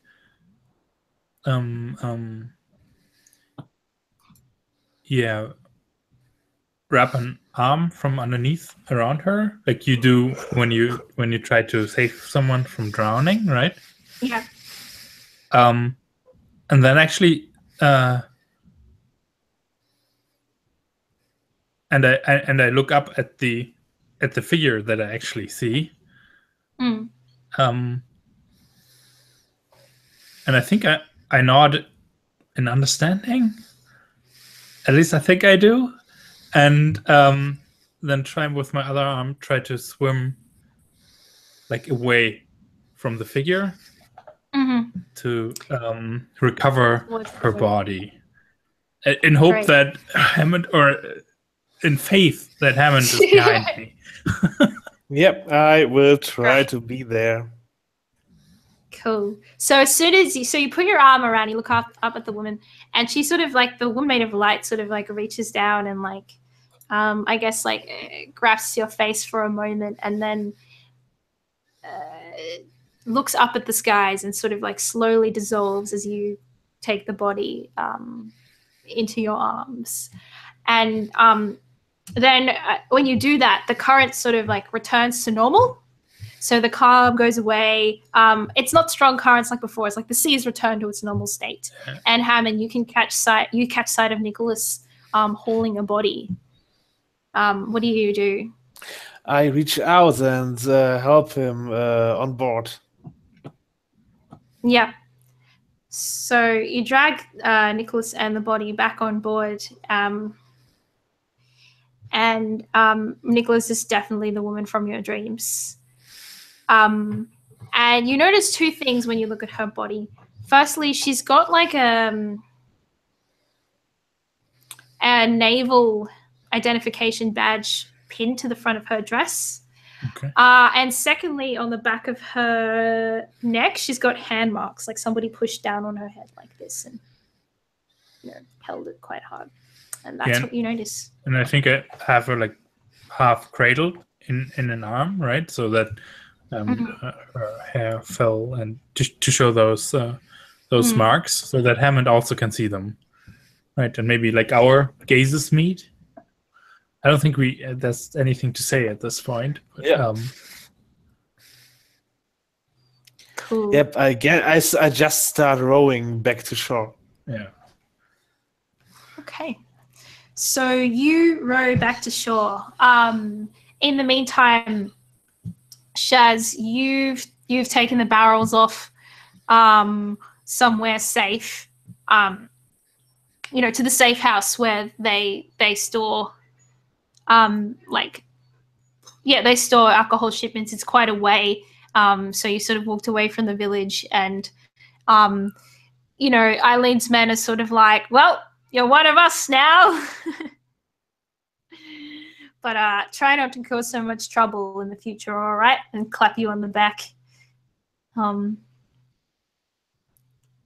We don't care what you've done. We've all got a past. In the meantime, so Sebastian, you sort of managed to regain control of the situation. There's maybe like half the number of barrels there that were there originally. Awesome. You're not too sure what happened to them. And I think we'll end the session with you taking the barrels down to the town square and sort of like burning them. So do you want to sort of narrate what happens there, or how does that take place? Well, I was planning to line them all up and set them on fire, and since we've now since I successfully basically drove Shaz into the wasteland, I think was kind of the idea. I was actually going to try to do that again to Elaine. Like, you see what kind of man who, Eileen, sorry, yeah. You see the kind of man who betrays his friends and company. He works with this woman now. Is this the kind of person that you want in your midst? Is this the kind of woman that you want opposing your righteously appointed leader, and basically just try to lump their ethos together and kick them both out? Okay. Do you want me to roll it, or would it be funnier if we don't? I think you would need to roll it. Alrighty. I think let's time this so that Nicholas and Hammond, you're sort of coming back. What are you going to do with the body? Actually, I should have asked that. Up to you. I'm okay with bringing her to town. Yeah, I think so too. Like, I think when the fire is ablaze, that's when we kind of enter the scene. Carrying her. Cool. Yeah. Okay. So you're there as they are taking the last of the barrels down into the town square.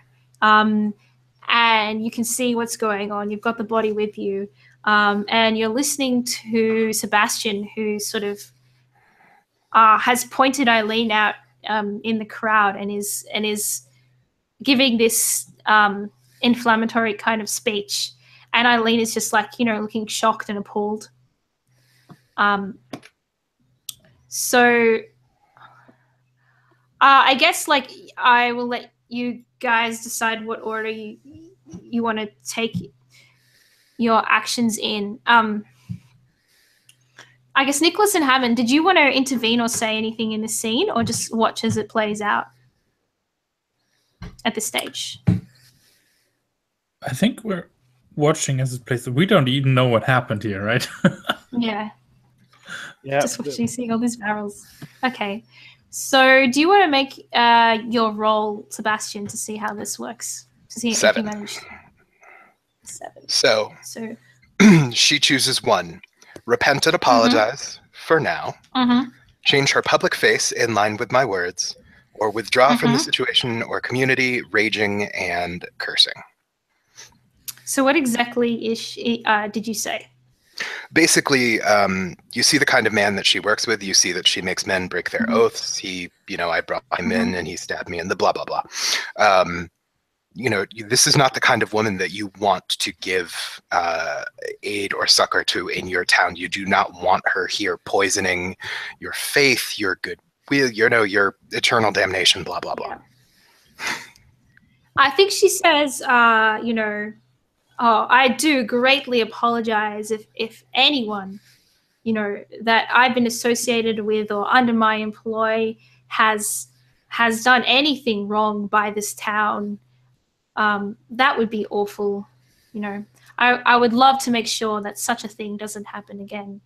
The captain speaks with strong words. I'm just an old woman, and have I done wrong deeds? I'm sure that the town will act appropriately. But for tonight, let me show my good faith by being the first to settle like these illicit barrels. And she walks over to the barrel and sets the first barrel alight with a very satisfied look on her face. Love it. Yeah.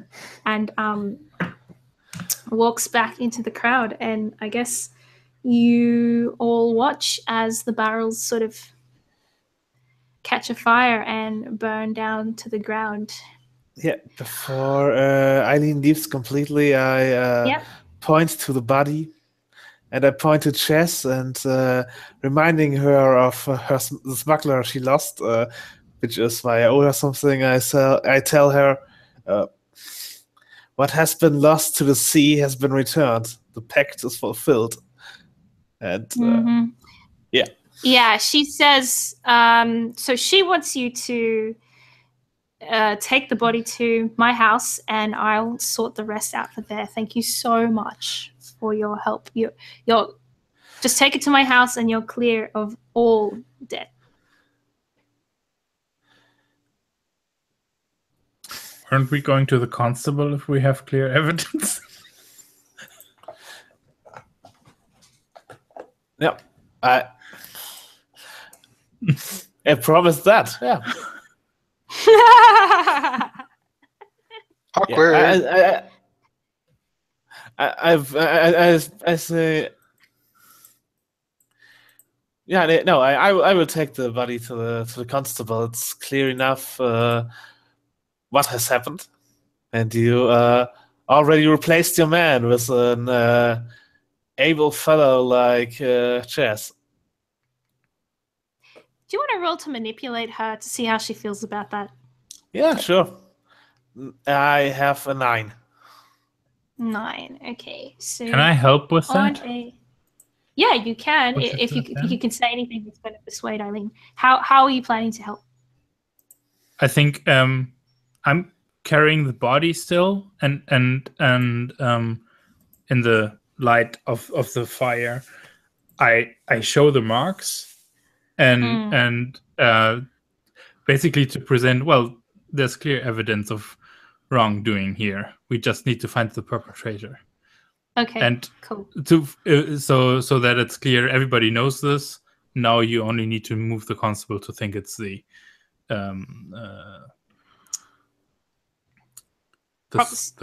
Yeah.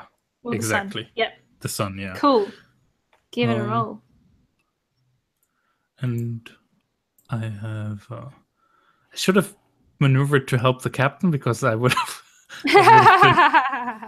Yeah, you would have had a +2 Yeah. for that. Yeah.